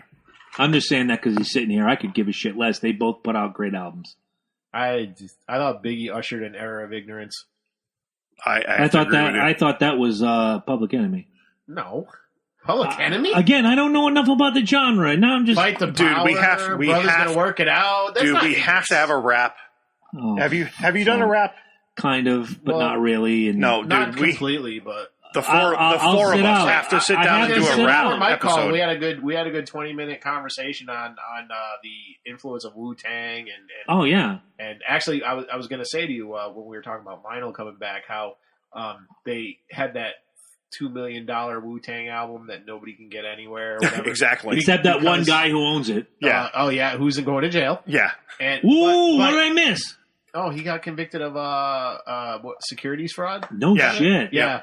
Yeah, Fuck he that got, guy. SEC charges. Yeah, he got busted for securities fraud. He's going to jail. Southeast Conference. No. Not even close. But, Security and but yada. I actually, because when they first did that, and it was the RZA said, I think because of downloads and streamings, like music has lost some art, so they created this album that nobody can get anywhere. There's just one copy of it, and you used to have to go to this area, put on headphones to listen to it. Right. But then Scarelli bought it Yeah. and everything because they put a price tag of like a couple $1 million on it, and Scarelli bought it just to be a dick because he was beefing with Ghostface, I think. Ghostface Killer. Yeah, Yep. he was beefing with Ghostface, so to be prick, he bought the album. ODB is still my favorite. And, well, this funny thing that album that nobody can hear has old recordings of No ODB shit. and stuff. Yeah, All right, maybe I gotta. No, we have to do a rap episode someday and just do. I'm gonna be so outside the loop. I'm gonna be talking LL Cool J and Sugar Hill Gang while you guys are talking about fucking- Sugar Hill Gang is the evolution of rap. Absolutely. Eddie Van Halen did 2 songs with LL Cool J. I'm telling you. Yes. All right, let me give you my top 5 albums. Then we're really gonna fight for who's the champion of the world. I think we already know who the champion is, but let's walk it through. My top 5 Van Halen albums of all time. Number 5, For Unlawful Carnal Knowledge. Great. Complete album, beginning to end. You can listen to it and then listen to it again. Again, It was that on the good. fringe of my top 5. Understood. Number 4, Fair Warning. There was just not a bad tune on that record. There's not, every record has a stinker. Fair Warning, For Unlawful none of these 5 have a stinker, in my opinion. Number 3, Balance. It really defined, for me, it defined... Another one that was on the cusp. It defined the best of the Sammy Hagar era. Balance was just fucking complete. It had rockers, it had ballads, it had those mid-tempos like Finish What You Started. It had tragedy, it had comedy, it had everything you wanted. Much like For Unlawful Carnal Knowledge, same thing. Number 2, Women and Children First. It was the first Van Halen record that I bought with my own money. It wasn't the first one I ever heard, but it was the first one I purchased with my own money, and it defined Van Halen for me in that particular time frame in 82, 83. But number 1 is always going to be, I've mentioned it before and I'll mention it again, Van Halen 1, there's nothing better than that first album. It knocks you on your ass. What's From funny? I've beginning to never end. heard that album. What? Oh my God! I'm actually Do not- yourself a give me your favor. man card Yeah, right now. Give me your big gimmick right there. You don't deserve it. I didn't get into Van Halen until 84. so Listen it's to like- the first Van Halen album, and you remember, when you listen to it, that's the debut album. Dude, I'm one of the Wow. few people that's actually ever listened to like the first Journey albums. So don't give me any shit. I'll give you that. But if you're when they had no vocalist, if you're going to be a part of the Van Halen debate, you got to listen to Van Halen 1, beginning to end, including Ice Cream Man, which almost made my top 5 David Lee Roth tunes. It was just outside. Yes. Really? There's something about Ice Cream Man when you hear it, and when he played it live. I went to the Sammy and Dave tour, by the way. Sammy and Dave did tour together in 2004, doing their, whatever. We're not with the band gimmick. Yeah. And it was fantastic. And Dave did Ice Cream Man, and the entire place erupted. 20,000 people lost their shit. That's awesome. Because I think I've actually heard Van Halen 2. I've never heard Van Halen 1. Van Halen 2 was a great album, underrated. Didn't make either of our list. Beautiful Girls, Dead or Alive. A lot of great tunes. What was it? Spanish Fly was on that record. Spanish Fly was on that, yep. Oh, my Lord. Great stuff. On the first side. Yep. Now, it's time. We have to give the championship belt to either Sam I'm totally distracted by the water. I know. Somebody is washing dishes or doing laundry. Well, until we have that fuck you money. Right? When we have fuck you money, this is what we're working with. World Heavyweight Championship. Let's settle it right now. Ryan Springer says, hell yeah. Not sure what you're hell yang, Ryan, but thank you so much. Right now, let's debate who is the World Heavyweight Champion of Van Halen era. Is it the Dave era? Is it the Sammy era? And what we have to do right now, and I'm drawing a line in the sand, which I don't think Lynch knew about. Oh, you're throwing a loop, dude. Mike has to be involved. Michael Anthony, the bassist, the background vocalist supreme, he has to be involved in whatever era you designate as the World Heavyweight Champion. Lynch, you're on the board. I'm going with Sammy, man. Wow. Tell me why. Tell me why Sammy is the heavyweight champion of Van Halen. All right, so as you know, I play guitar. Mm-hmm. My introduction to Van Halen was 1984. Yes. Every kid who grew up in that era wanted to learn how to play Eruption. Yes. That's between that and Jethro Tull and Alan Parsons and a couple other bands made me want to play guitar. Okay. As the band grew, so here, 1984, I hear that album. I want to learn how to play guitar. My dad buys me a cheap acoustic and a cheap electric. I play my fingers till they bleed. A Les Jones, not a Les Paul. Side note, Gibson has filed bankruptcy. I noticed that. I saw that, dude. That's Breaks fucking my heart. depressing. You know how many Super great depressing. guitarists play? So is Guitar Center, actually. They're filing bankruptcy. What? Oh, my God. Get down there now. We got to buy some equipment for the podcast. Shit. Going out of business like Toys R Us. No, we shop at Zounds. Yeah, we shop at Zounds, which you can get at lokiandjabroni.com/Zounds. That's Zounds. Well, I like how you dropped that in there. Continuing on, why is Sammy the champion? So, the first album I ever heard was 1984. Wanted to play Eruption. Wanted to play guitar like Eddie Van Halen. Could never do it. Nobody Got can. close. Nobody can. But nobody can play that caliber of guitar. It's tough because he's not classically trained. Exactly. He started out as a drummer. Him and his brother switched. His brother was a guitar player. Much like Dimebag and Vinny. Exactly. They switched. So, I know how to read music. I can read music. I can write music. I can look at a treble clef and see what... I'm a push button and adjust filters till I get the sound I want. That's all you need. Well... switched. Oh, shit. I did it. I owe the audience a beer. Oh, come on, Chris. Come to In the Mood next week. I can't bring beer inside, but I'll give you a coupon that'll get you a free beer if you ever come to Valhalla Underground Studios. So anyway, that was my introduction to Van Halen. Right. I didn't go back to the back catalog until much later. Okay. And then Sammy came aboard. And the songs appealed to me more. You can't deny that. It's much more commercial. It's much more user-friendly. And Eddie's musicianship didn't change, as far as I'm concerned. His guitar playing stayed... Ed was still Ed. Ed was still Ed, and his guitar playing stayed the same throughout the entire era from 5150 through the end. Mm-hmm. Through today. You could even go back to the 2 new songs they played with Roth on the... Best of Volume 1, which was Me Wise Magic and Can't Get the Stuff No More. Haven't heard it. You never heard Me Wise Magic? Have not heard it. Fucking go. You know what? We challenged him. I challenge you.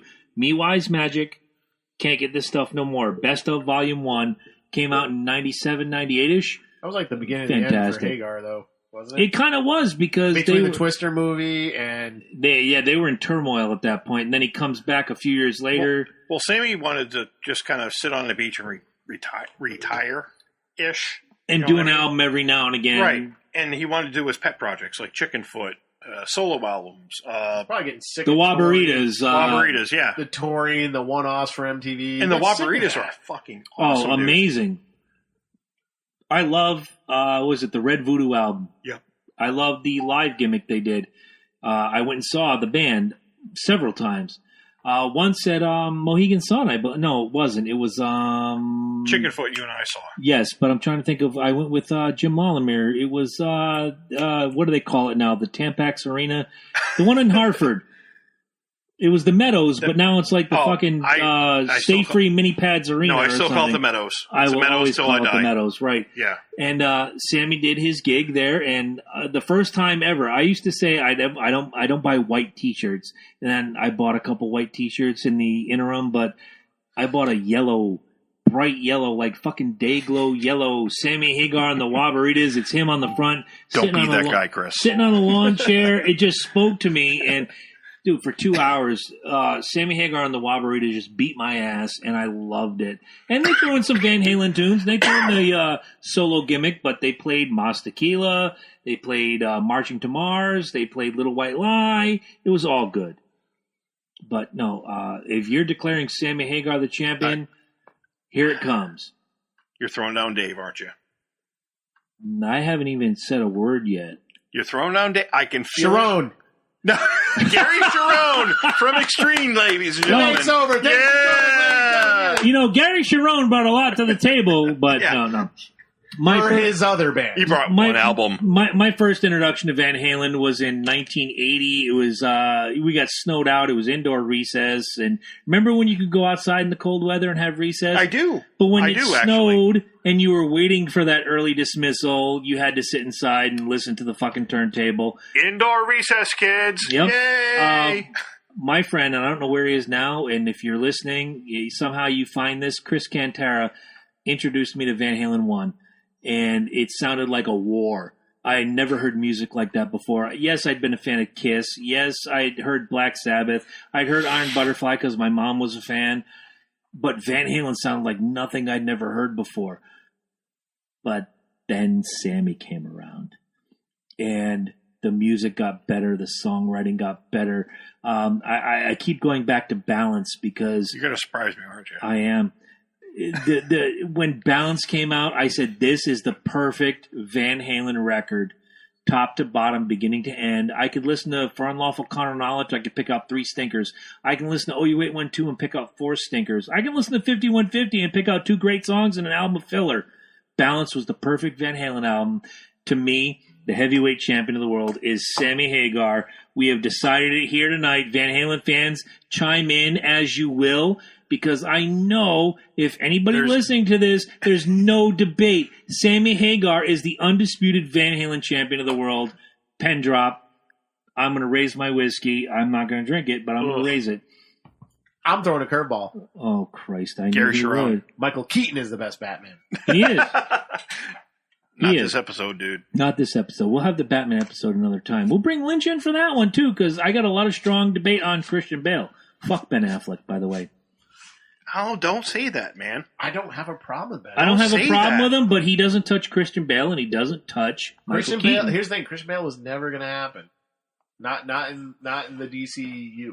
Well, he said he would if Nolan was directing every movie. Exactly, but you're not going to have that. I mean, Nolan produced the first Superman and Batman v Superman. As a Bruce Wayne, you know what I've said about the Nolan Ray. I know. Go ahead. Tell the world. Chris throws in drama where it shouldn't be. I'm sorry, Chris Nolan. Oh, really? Yeah. Not this Chris. That I know. Chris. I know. Like this whole debate about Van Halen. Hmm? You know what you guys would sound like if you were zapped by the Nolan Ray? Go ahead. My undisputed champion of Van Halen. And there would be an awkward silence. Awkward pause. Awkward Right. pause. Awkward pause. La la la la la la la. Sammy Hagar, man. Why? Why? Tell the world why. I can't remember. Okay, fair I enough. tattoo things on my arm to remember. Anyway. Oh, Yeah. Christ. Great Fuck movie. dog.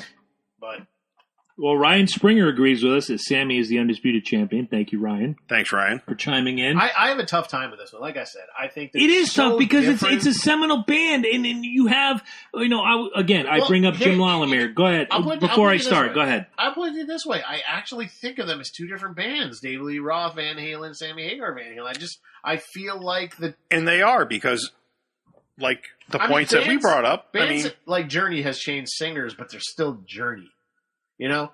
and But the they kid all that, sound like Perry. and the kid Right. that Journey they brought, try to sound like Arnell the kid that Journey brought in sounds just like fucking Steve Perry. the guy. Steve Perry. The guy before him too sounded a lot Steve like Perry. Augeri sounds like Steve Perry. They have never tried to sound differently, you know. And at least they're honest about it. You know, it's funny. But well, it's like Ford. Why fuck with perfection? Right. Or Chevy. Right. Dodge. Why fuck with there's a perfection? lot you can fuck It with worked. Dodge. Well, Yeah. another music freak friend of ours is Jim Latimer. We've had him here for the cheese and beer gimmick, and we've known him for a long time. And we were talking yesterday. There's very few times where a band can replace a singer and be more successful, much like Sammy did when he joins the band. Iron Maiden replaced the vocalist, tanked. Judas Priest replaced the vocalist, tanked. Motley Crue replaced the vocalist, tanked. Just, there's something about a singer that defines a band in many You know what? people's eyes. Black Sabbath Replaced the vocalist, tanked. several times. They had a rise with Dio, but it was a rise. It wasn't success. No, it You know? never got to the same point as it was. Although with- Heaven and Hell is a great fucking song. it is a good fucking Here's- album. When too. it comes to this whole Van Halen thing, I think this is, and we didn't really touch on this. I think the important question is: would the David Lee Roth novelty have worn off, and Van Halen would not have been as successful? Great I think fucking never question. brought it up. I think it's a great question. I think so. I think the because even now, looking at David Lee Roth still doing the same shit, and you're like, homie, you're like, But now it's like a warm 63. bath of nostalgia. You go to that show and you're like, "Fuck, I remember this shit." right, but you're in- not pulling anyone new. But wait, Exactly. And Sammy Hagar, even though he was the mature artist, he was still bringing in All right. that teenage we've crowd. we've already given Sammy the belt. But let's say this: when Dave did his solo gimmick, it sold and it sold well. But the novelty wore off. did really fast, dude. How many- sometime in the Justin- early '90s, before he did Gigolo Your and- Dirty Little Mouth, that whole record that was garbage. But everything he did, everything he touched turned to gold or platinum. Unlike Gary Sharon, where everything he touched turned to aluminum. You know, there's a difference. Then Gary Sharon was Extreme. He should have stayed with Extreme. I think that maybe even that Extreme kind of. you know, when Dave tanked in the early to mid '90s, I think Van Halen would have tanked in the early to mid '90s had he stayed. That's what I'm saying. And I agree with that, but that with the era we're talking about, where Sammy walks in and takes the band to freaking commercial heights, that's what they needed. And Dave could have done the same thing, but it would have been sophomoric, hot for teacher lyrics. It would have been the same retreaded bullshit. It would have sold until people got tired of the act. This is why Warrant isn't around anymore. This is why the Bullet isn't the Boys lead singer aren't dead? around anymore. Well, that too, but this is why the Bullet Boys didn't carry over. They had 2 great albums, then the '90s hit. You have to be able to translate. There's another case study you can look at too, to kind of prove my point a little bit. New Edition with Bobby Brown versus Amazing. New Edition without him. Tank. No, the novelty of Bobby Brown wore off real quick. Think so? The bad boy, always in trouble kind of thing. Where's look? New Edition still tours. They still get together, and Bobby's with them. You look at all of them, but Bobby. Bobby is this fat, burned out. But how did Bobby do when he left the band? He did no. He did great for He did Same well with, for- same with Dave. So for a few only years, yeah. 2 albums. Dave had Then- 3 that were fucking Then the million novelty sellers, wore off, and New Edition kind of went on, and then there was Velvet DeVoe, and which is everything why like that. Sammy is the heavyweight champion of Van Halen. Well, you can say the same as for anything with movie franchises, like Alien. Mhm. I'll take Alien for example. You didn't like Covenant, did you? Nobody liked it. I kinda liked it. I don't like the direction he's going in with. No, that's a topic for another day. But we'll bring it back for that. Yeah, But I mean, that's my point. Is like you can start with Alien and forget about Alien 3. Just There was an Alien 3? There was. Wipe that from your memory banks. I consider the Aliens Colonial Marines video game Alien 3 to be canon. Exactly. Even though it's a horrible Get rid of the movie. Just put the video game in there. Fantastic. But it's the same thing. The novelty wears off after a point, and you have to reintroduce it to a new audience, a new era. Alien came out in 1979. I saw that in the theater with my parents. I was 7 years old. See, I saw Aliens before I saw Alien. Same here. That was Same here. 1986. I was like 9. I saw Aliens before Alien. My dad was the one that told me it was a sequel. I'm like, it was? Yeah, you should check it out. And I watched Alien. I'm like, this is Aliens was awesome. I was like, yeah. Aliens scared the fuck out of me. It might be the perfect 1-2 punch of movies ever. And that's the whole point. Is I was 7 or 8 years old watching Alien in a movie theater at Mystic in the Village. I remember. I was under my fucking father's seat, scared to shit when they punched Ash's head off and all that white goo came out. Ooh. I was scared to shit. I'm scared of white goo too, and that's why. That's a different. You know the rule. That's a different reason, dude. If the beer's up here, you don't make a funny fucking comment. I thought that only applied to Loki. Well, now it applies to you. Fuck. And Loki's not here this week. Loki's it's me. not here. Yeah, right. So it's Lynch. You didn't do it. He did it. He did it. It's all his fault. You're still clean. I'm playing. I'm trying to play it to your straight man. But that movie Thank you. is what made me love horror movies. Mm-hmm. Is that feeling of holy shit. But For me, after a while, Halloween was the one who got me. Oh, Halloween's another. Every Halloween night, I play that movie. Fantastic. The original. Fantastic. Every Halloween. But back to my point is that at some point, people are like, well, it's just the same old shit over and over again. Kind of happened with Star Trek. Mm-hmm. It happened with the franchise burned out. It happened with Star Wars. You know, it's happening with Star Wars. It's happening. I think The Last Jedi was a really good movie. I didn't see it yet. I do. I like The Last Jedi. I think it tells a good. No, I'm not getting the. I am not getting the fuck out. House.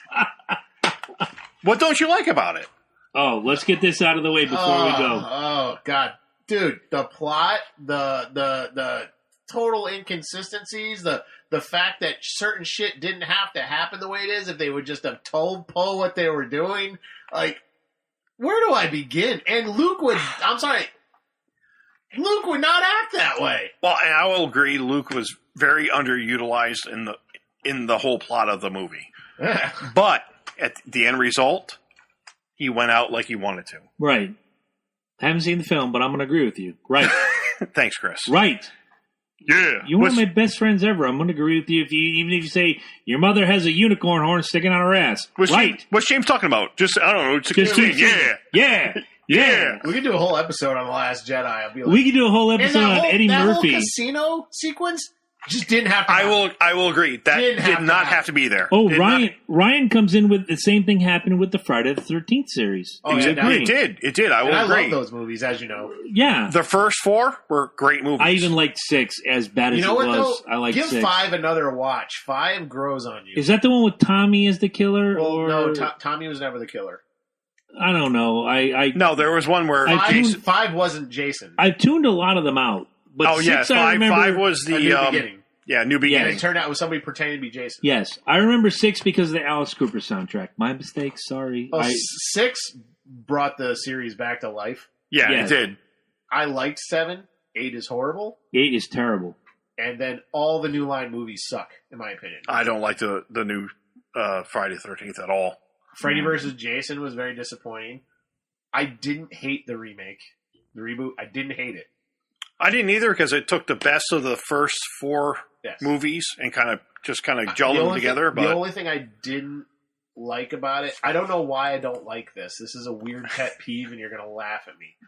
I don't like Jason wearing an open button shirt.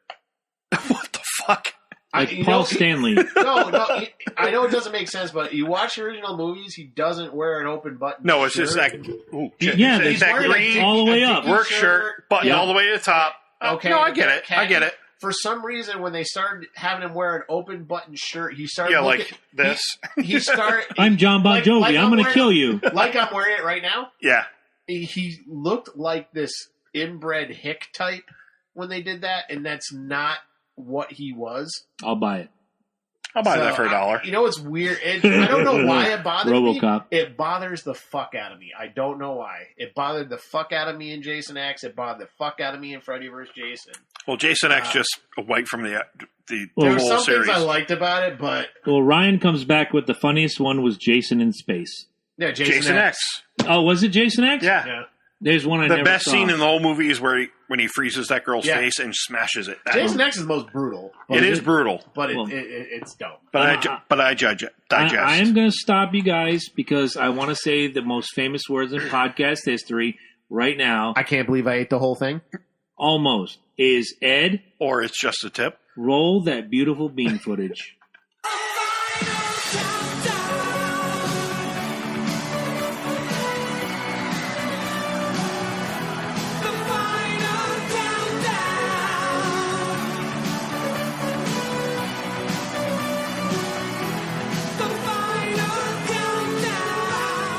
Dude. All right, so here comes tonight's top 10 list. And because we had the great Van Halen debate, I wanted to bring forth to you the top 10 things only an idiot believes.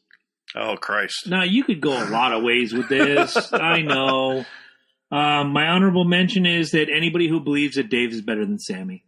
Because Sammy Hagar... come on, man. Sammy Hagar... We just decided Sammy Hagar was the there's always a undisputed champion. counterpoint to our point, man. Like I said earlier on in a post, you can debate us all you want, and we'll tell you all the ways you're wrong. Dude, there are still people who have mullets. They will always love David. I get it. There's hockey hair all the way. They got the ribbons and the sword. And you're wearing the Bruins hat. But I'm telling you Come right on. now. I'm telling you right Wearing now. my hustler hat. What does that have to do with anything? The Bruins are still in the playoffs. I know. You said hockey hair. I'm going to call for Go ahead. immediate removal, even before you say anything. Go ahead. If Chris Benoit is on that list. Nowhere on the list. All right.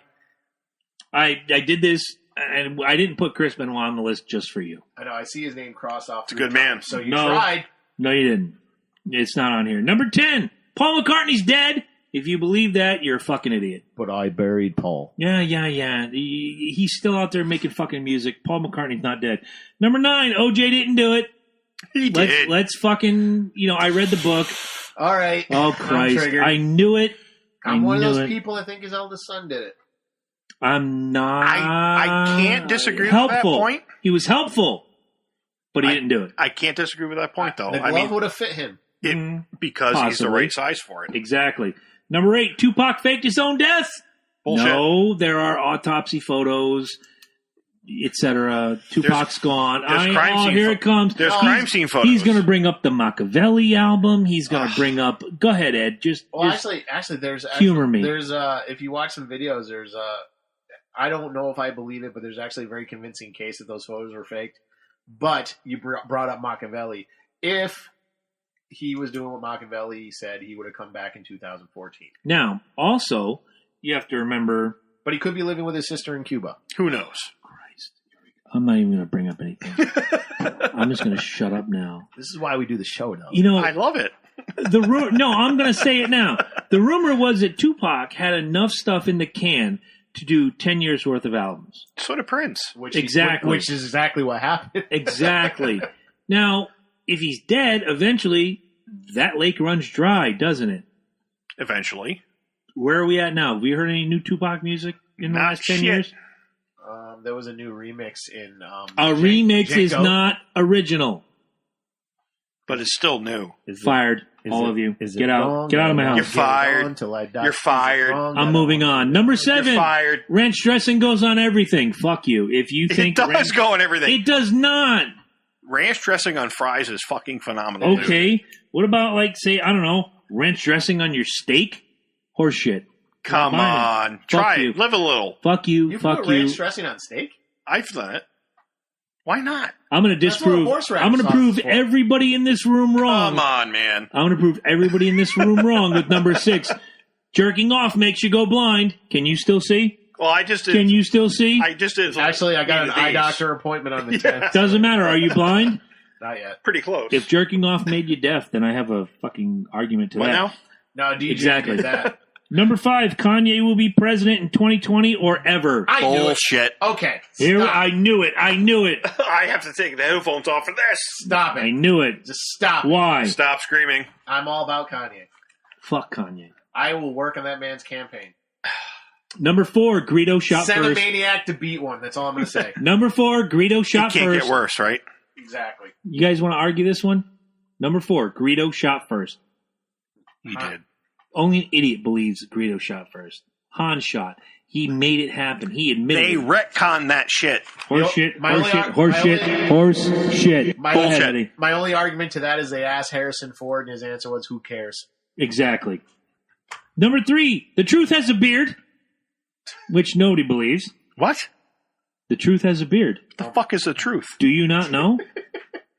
Actually, he wasn't streaming tonight. Is he? No? I'm going to text him. You okay? Yeah, maybe you want to. Let's see if we can get an answer. I'm like, dude, usually you try to outdo our stream. Yeah, well, he Fill me can't in, dude. because he's a cunt.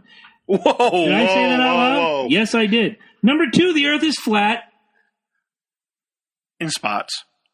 Yeah, like outside, I have a nice flat piece of land out here. You do? And Nice then flat there's some driveway. hills and mountains and all that bullshit. And number 1, we need more gun control. Bullshit. Exactly. There's your top 10. Wait. Bullshit. Now, I want you to change the wording and say it like you mean it. You're the first one other than me and Ed, because Ed got a horseshit recently. I want you to do it right. Well, dude, nobody needs to Hit the button. Horse shit. Thank you. That was awesome. You know what the proper You're answer is when somebody says nobody needs an AR-15? Is How else am I going to shoot all those people? bingo. I'll buy it. All the way 1,000%. The point is, I hate those stupid arguments. Like, why do you need an AR-15? To shoot as many people as I possibly can before they can get to my front door. Why do you need one? Well, I have a T-shirt upstairs with a bucket of rocks. It says assault rocks I carry. It's a joke because they say, oh, if you just arm the teachers and the students with the rocks, really? The old saying is, try throwing rocks at a man carrying a machine gun. not going to happen. Guess who's going to lose? You. The people carrying All the day rocks. long. All fucking day long. I understand. The funny thing is, machine guns haven't been used in the last few No, years. they haven't. Let's talk about this. It's been handguns. It's been Handguns is the most commonly used Mhm. mass shooting. so. But I don't tell the anti-NRA cunts this. That's the second time I've said cunt. Now it's the third time. Bad word. Not if you're talking about. You know what's funny? I don't even give a shit about the NRA. I don't even care for the NRA. No, It's irregardless. so That's not a word. here's a. I don't know if it's how actually factual this is, but I read a thing online 2 days ago. England has more of a problem with knives I than brought that we up. have- I brought that up on my live feed yesterday. than we have with handguns Mhm. or You assault know, rifles. you know what else they have? Acid attacks. Yes. Yeah, More that's pe- a huge in India. More people are getting acid India, thrown in their face. Pakistan, Afghanistan.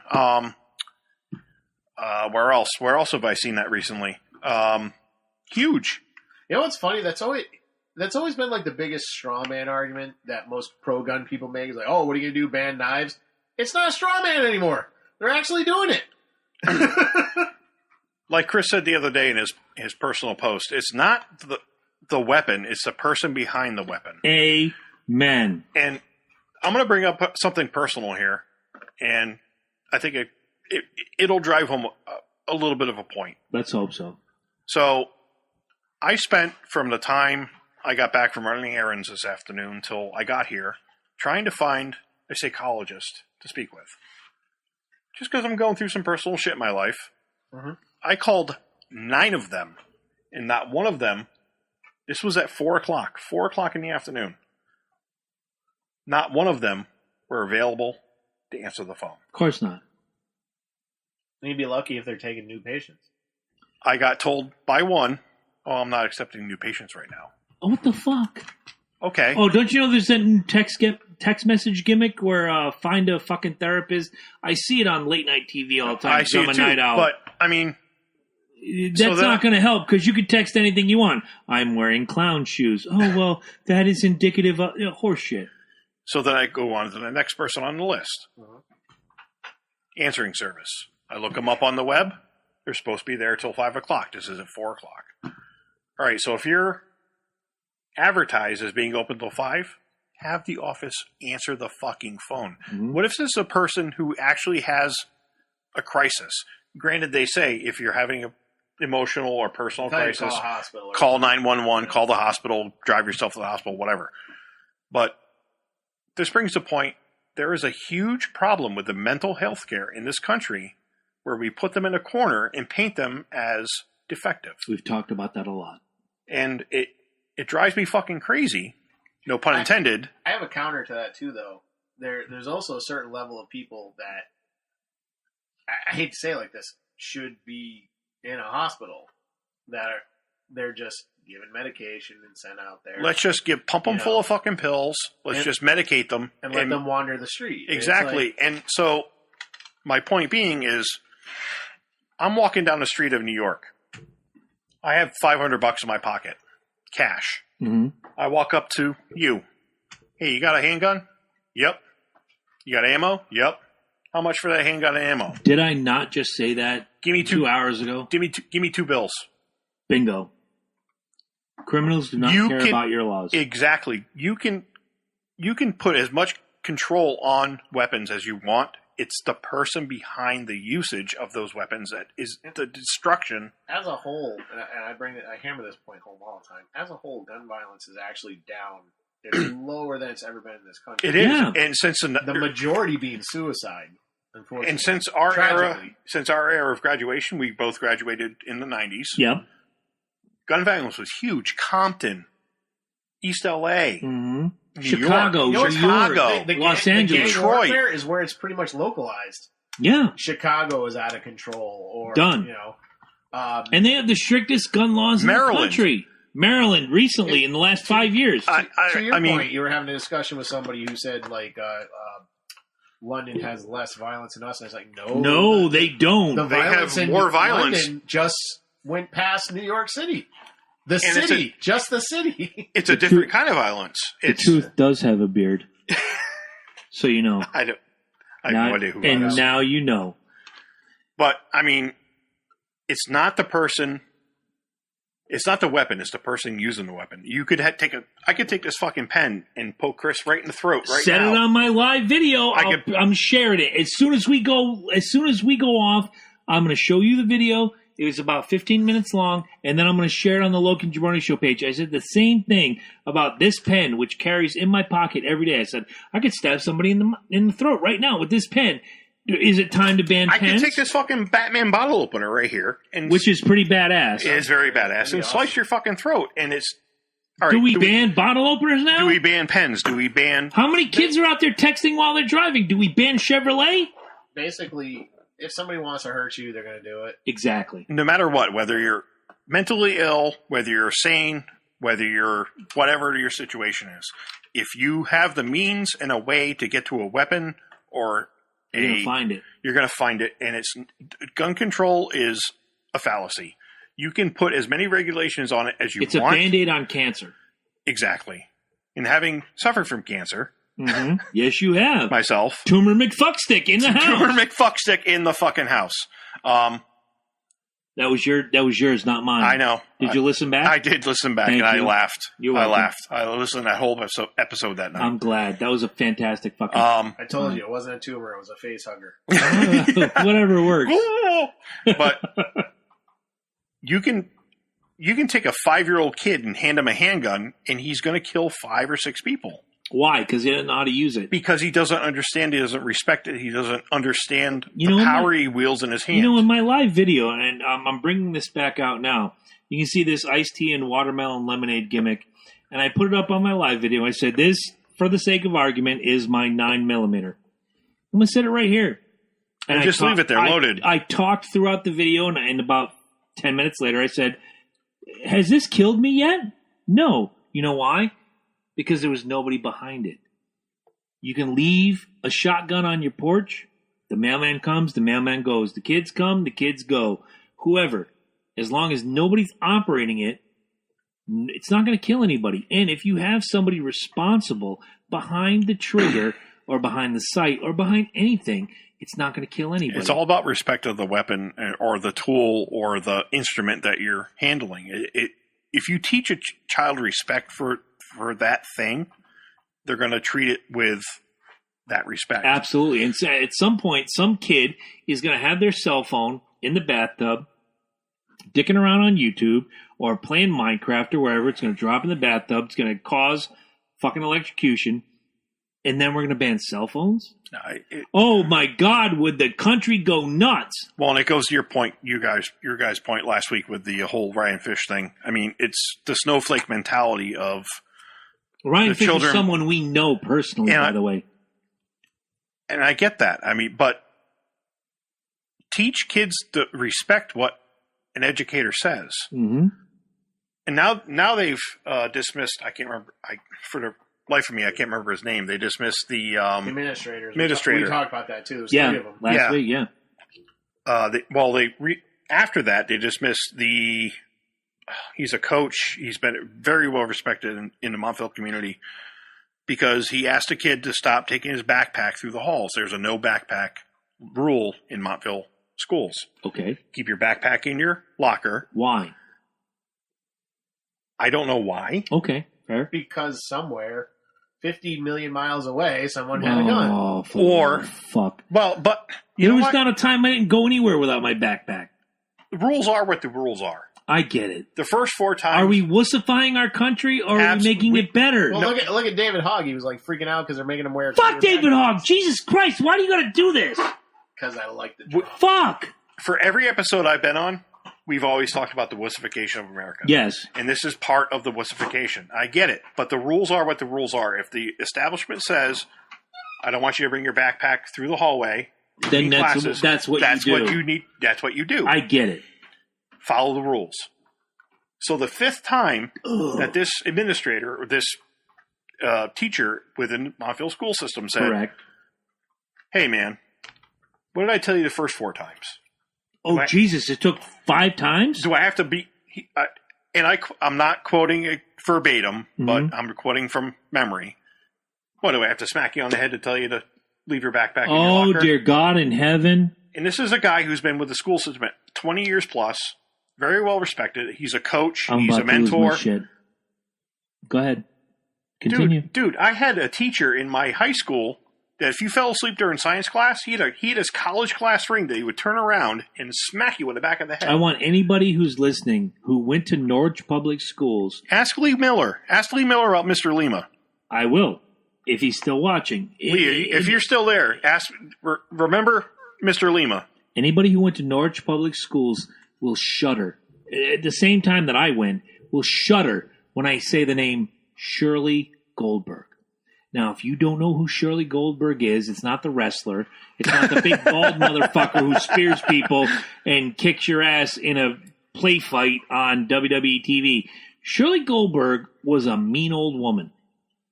And I had hurt myself, and I had a neck brace, and I was dicking around in the hallway, and you know what I got? I got the tail end of her cane that she walked around with in the back of my neck that was already injured, and she said, hey, stop screwing around. And you know what I did? I went, okay, I'll stop screwing around now. I had a 3rd grade teacher, Samira Clough.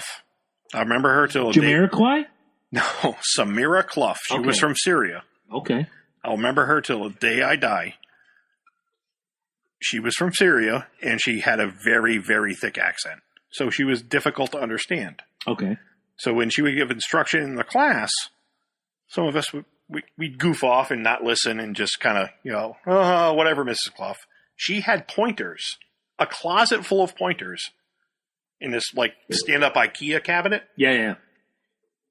She'd pull out a pointer and smack it on her desk till it turned into fucking toothpicks to get our attention.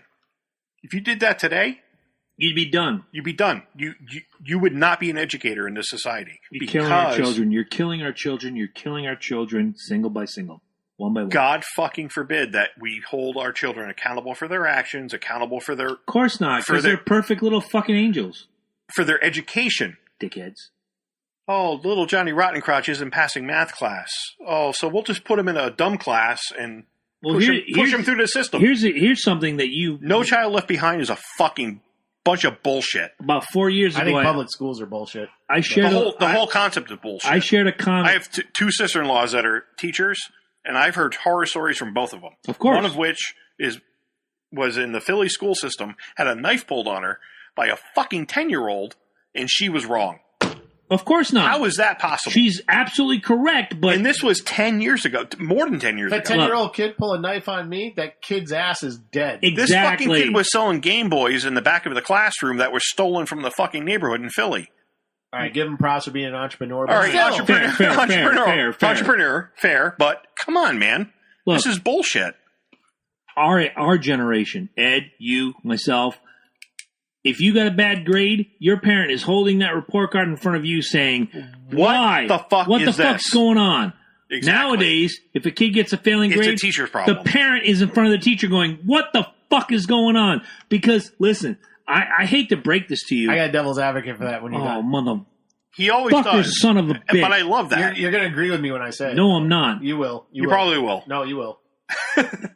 The cards are all being held by the children now.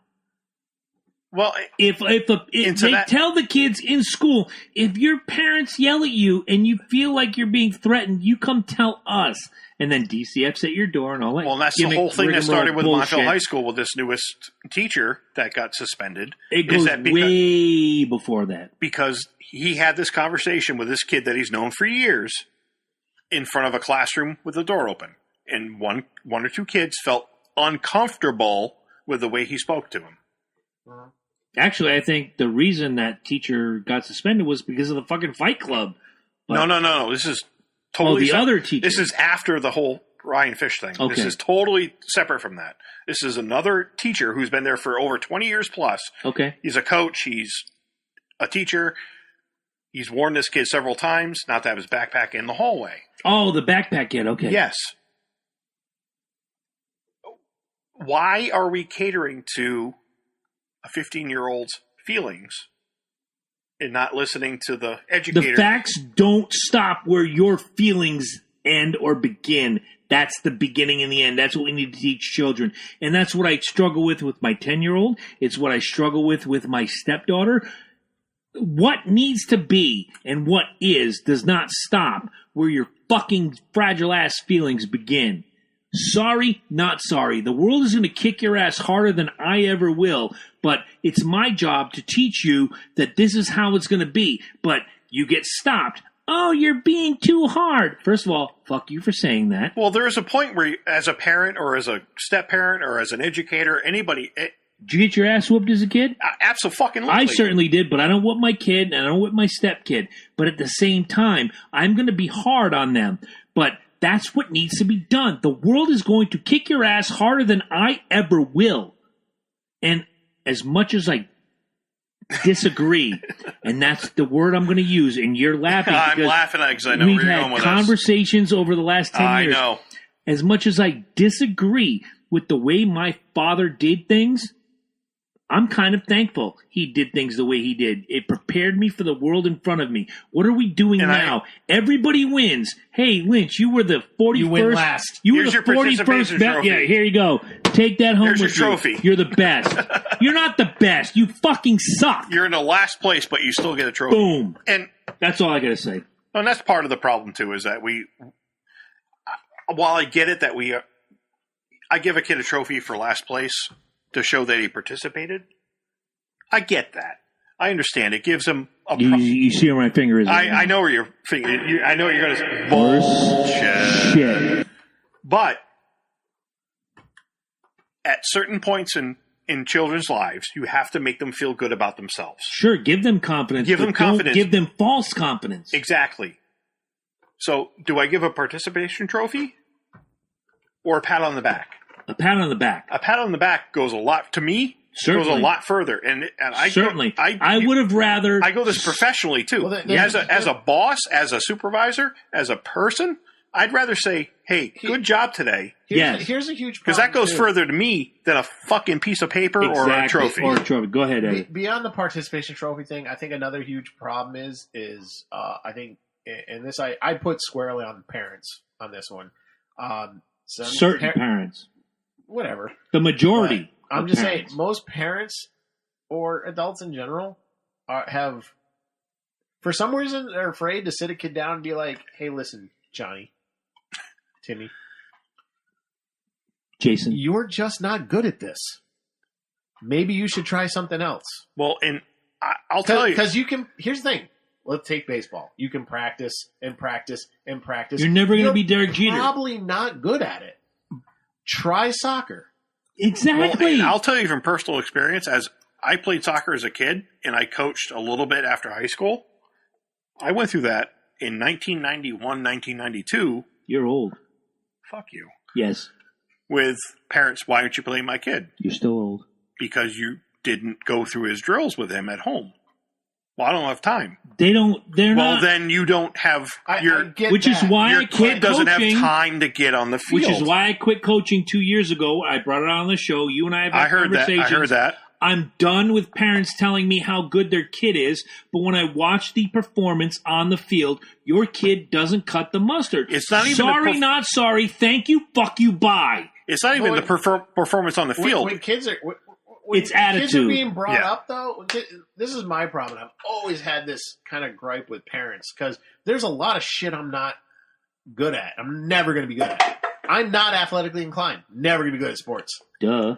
You know, so me practicing baseball is a waste of my time. Could you be better if you practiced? I'm sure I'm going to be a little bit better, but I'm at never least a little bit better is better than not better. But here's the thing: if the kid's going to continue to have a miserable time and they're not going to get that good at it, then move them along. They probably don't. Baseball's not your thing, is what I'm saying. Then move them along. Well, there's a certain point where you say, is the kid doing it for the kid? Himself? Or the kid doing it for the parent. For the parent. How many parents are just like, well, you're just not trying hard enough, and then they get frustrated.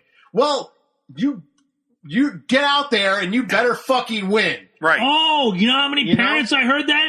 That's why I quit. Yeah. It's not a matter of whether you're, as a parent, whether you're athletically inclined. It's whether you give the effort to encourage the kid to practice himself. Exactly. And that, when I coached, we had a checklist every week. We'd hand them a checklist and say, I want you to do this, this, and this. And it would be signed off by a parent or... I got yelled at for making kids do the gym laps. teacher, somebody. Come back to me with the list. If it's not signed off, you're not playing. I got harassed for making kids do laps. Laps. Remember, as we were kids? That's all I did in fucking soccer practice was either suicides or fucking laps. At the end of the day, part of the game is endurance. Part of my thing as a coach was if you don't listen to what I say, you do a lap. If you didn't do the drill as I put it out there, you do a lap.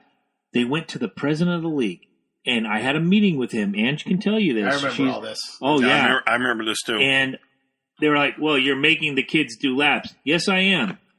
Because if they don't listen to their coaches, yes, there has to be a penalty. Well, we can't have that. We're trying to build. I'm like, you know what? Fuck you. I'm out. Done. It's that simple. But there's a point where you're just like, you put your hands up and you say, look, I'm trying to do my best to teach you. I'm trying to help these kids win. Exactly. Right. Not even that. It's just trying to build self-esteem in these kids. You don't have to be the champion. And that's a big problem nowadays is self-esteem in children. Amazing point by you. You don't have to be the champion. You don't have to win first place. But if you go out there and you know how to win with dignity and lose with humility. And lose with grace and humility. Exactly. That's the way it is. But I actually don't believe in self-esteem. I don't. Says the guy with more self-esteem than anybody I've ever fucking met in my life. But go ahead. Ego. But no, well, it goes hand in hand. I think it goes hand in hand. Exactly. I don't believe in teaching self-esteem. I actually believe in teaching winning. I agree. I don't. Hot shit. Eddie and I agree on something. You can for the love of fuck. You can make somebody feel great about losing. It's not going to get them anywhere. True, but here's the thing: it's the effort they put into it. Exactly. Mark Cuban has an expression: "Work every day like there's someone else out there trying to take it all from you." Yes. Are kids today doing that? No. They want to hand it to them. Waiting for exactly 1,000%. Self-esteem eventually. With self-esteem, someone's going to be like, "Well, this is good enough." No, it's not. Right, you have to work more, better, harder, faster. I'm not saying like, hey, you're a bunch of little maggots, get out. No, I'm not saying that. But self-esteem to me is too closely related to what George Carlin used to say. Congratulations, kids, you all won last. Yeah. Oh, Christ. Great line. I'm just saying, like, hit the button. Go ahead. Self-esteem is horseshit. I love it. No, it really is. Self-esteem is horseshit. You can make somebody feel great about their failure. But if they suck, they suck. Right. But as long as they understand why they suck and what got them to the point, that's all part of self-esteem. There's an expression I recently heard, and I fucking love it. It's losers will always list the reason why they lost. Mm-hmm. So that's... Winners will come out and tell you, this is what I have to work on to get better. Well, and this is why I won. Exactly. Too. Right. So, like I said... I worked hard, I trained, I did this, I did that, I did this. There's countless psychological studies on self-esteem, and I think they're all bullshit. Here's the thing. I think sociology is bullshit. It's kind of funny. That was one of my majors in college. Mine too. But I agree with him. I do too. I do too, to a certain point. Although I never went to college, just so you guys know. And he was never in the Army. I was never in the Army either. We can't, because I got to wrap this up soon. But yes, on the teacher thing that I was saying before, and when I went to the Libertarian Convention in Connecticut, which fantastic. I watched that video. Daniel Fishman, who's running for auditor. Ryan Fish? Daniel Fishman. Okay, never mind. Who is running for Clean auditor. Your ears, bud. Who was running for auditor in Massachusetts, gave an incredible speech. And he said something about teachers that I never really thought about or never really considered. So to counter what you're saying, yes, it is the teacher's fault. I'm just going to ask both of you one question. Have either of you had a job that you got sick of after a few years? Absolutely. Of course. Okay. Why are teachers any different? It's not, because there's a level of complacency in any job, anything you do in life. With teachers more specifically because of pensions. So a teacher will Is it pension, or is it the attitude of the children that are in front? Let Eddie finish, because I know exactly I know exactly where he's going with this. So it's called tenure. Don't make me leave to pee. I'm into this. Someone teaches for say 7, 10 years or whatever. They're sick of it. They won't go anywhere else because they're getting a pension. They just have to stick it out a few more years. They'll stick it out to get the tenure. Stick it out a few more years, ruin some more kids. Nope, they can't fire them. They can't unless they molest a kid, they can't fire them. They can't get rid of them. Nobody can walk up to a teacher and be like, you know what? You're sick of the job. You're ruining these kids. Get the fuck out. And I will absolutely stand behind your statement, because you can't do it. I'll buy it. And that is a problem with the public school system. So when parents walk up and say, what is this? Yeah, the teacher doesn't fucking care anymore. Well, when the kid doesn't care either, it makes it even worse. I went to school to be a teacher. This is so hard. Well, here's the thing. You had those exceptional teachers where if you failed, they actually said I still talk to one of them. Right. 35 fucking years later, I have lunch with him twice a year. There are people that are born to be educators, and there are some people who think they want to be educators until they find out it's actually work. Fuck. Yeah, exactly. Fuck. So I can't right now. I do agree. There are some kids that are just little fucking pissant whatevers, and their parents suck. But I'm sorry, the teachers fucking suck. That's why when they start asking for more money, I say, fuck you. We throw more money at the education system every fucking year, and we're still 14th in the world on literacy, like 12th on math. So don't give me the shit that you need more money. All right. It's time to do some plugs before we get out of here. Before I thank Chris Lynch, Strykerz McLynch, no matter what you call him, he's an amazing guy. C&J Speedway Review will be back Thursday night. Poop, right here. C&J Speedway Review will be back Thursday night unless Corey changes the rules again. We're going to be going over the Talladega race, and we're going to be covering what you might see at Dover, one of my favorite tracks. I've been there a dozen times. It's a fantastic track. Dover? No, just regular Dover. Just once. Ben Dover is in Groton, isn't it? Ben Dover High School? It's in New London. No, Benny Dover High School. Dover, yes. Benny Dover Junior High School. It's in New London. It's on Montauk. New London, Connecticut. So for all you pedophiles out there, we're going to go over Joey Logano, Connecticut's own Joey Logano, who I don't like, but he ran a fantastic race and he won the race. We're going to go to Spencer Gallagher, who, much like we talked about on C&J Speed Review, there's only one lap you have to lead. It's the last one. Fantastic last lap pass, and Spencer Gallagher wins the Xfinity race. The return of the trucks. this coming weekend. We're going to talk about all 3 series, and we're going to talk about a lot of different things, especially pit road penalties and the air gun problem that continues to be a problem in NASCAR. You'll hear all of that on the C&J Speeder Review. Do you have anything, Chris, that you want to plug right now? Actually, I do. As I know. Well, too bad we don't have time. Oh, fuck you! No. Fuck you! Bullshit. All right, I'll buy it. Hit the button. Plug. So, my one plug this week is, as Chris knows, I don't know if Eddie knows, I work with a canine rescue. I've worked with them since after my surgery. This is the dog whisperer right here. I am the dog whisperer. I like how he uses the button. That's fantastic. He's broke as fuck, by the way. Who, the dog whisperer? Him? No, the real one. No, Oh, Cesar the real Milan. one. Yeah, he's filing for bankruptcy, isn't he? Yeah, his wife took him to the cleaners. Gotta piss myself. Well, when you put your still. dick in somebody else's pussy, that usually what happens. Bill Cosby, what? Exactly. When you're around all those Continuing dogs. on. So anyway, to get G-rated here, Wrong show, buddy. as some of you may know, I work with a dog rescue. It's East Coast Canine Rescue out of Pomfret, Connecticut. My wife and I have personally fostered over, I want to say, 90 dogs in the last almost 2 years. Fantastic. I love the pictures. And yeah, if you follow me on Facebook or my wife on Facebook or see stuff I share, it's a great organization. It kind of changed my life after my surgery. The reason I started it was October 31st of 2016, I had my brain surgery. November 5th, I adopted a dog. It was my first week out of the house, my second trip out of the house. My first trip was to vote. My second was just to get out of the house. Did you vote Trump? I did. Get the fuck out of my house. I'm kidding. Go ahead. Lesser two evils. I get it. Gary Johnson would have been better. Go ahead. Jim Lawler for president. 2020. Who's his running mate, by the way? Brisson? Pistol. Fuck that. I hope he sees this. Fuck that. So anyway, my wife said, "Do you want to go somewhere?" We went to Woodstock and adopted a dog. And we became very friendly with the president of the organization. And almost 2 years on, it's been a big family.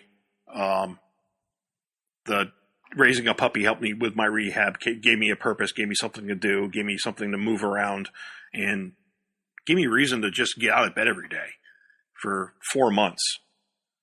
But East Coast Canine, you can find them on eastcoastcanine.org or on Facebook, East Coast Canine Rescue. They're a great organization. We hold rescue events every couple of weeks. I think the next one's sometime in May. I want to say mid-May.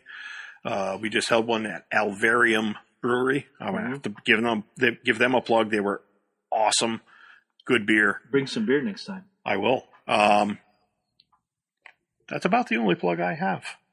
All I got to say for my plug is I already mentioned C&J Speeder Review Thursday night.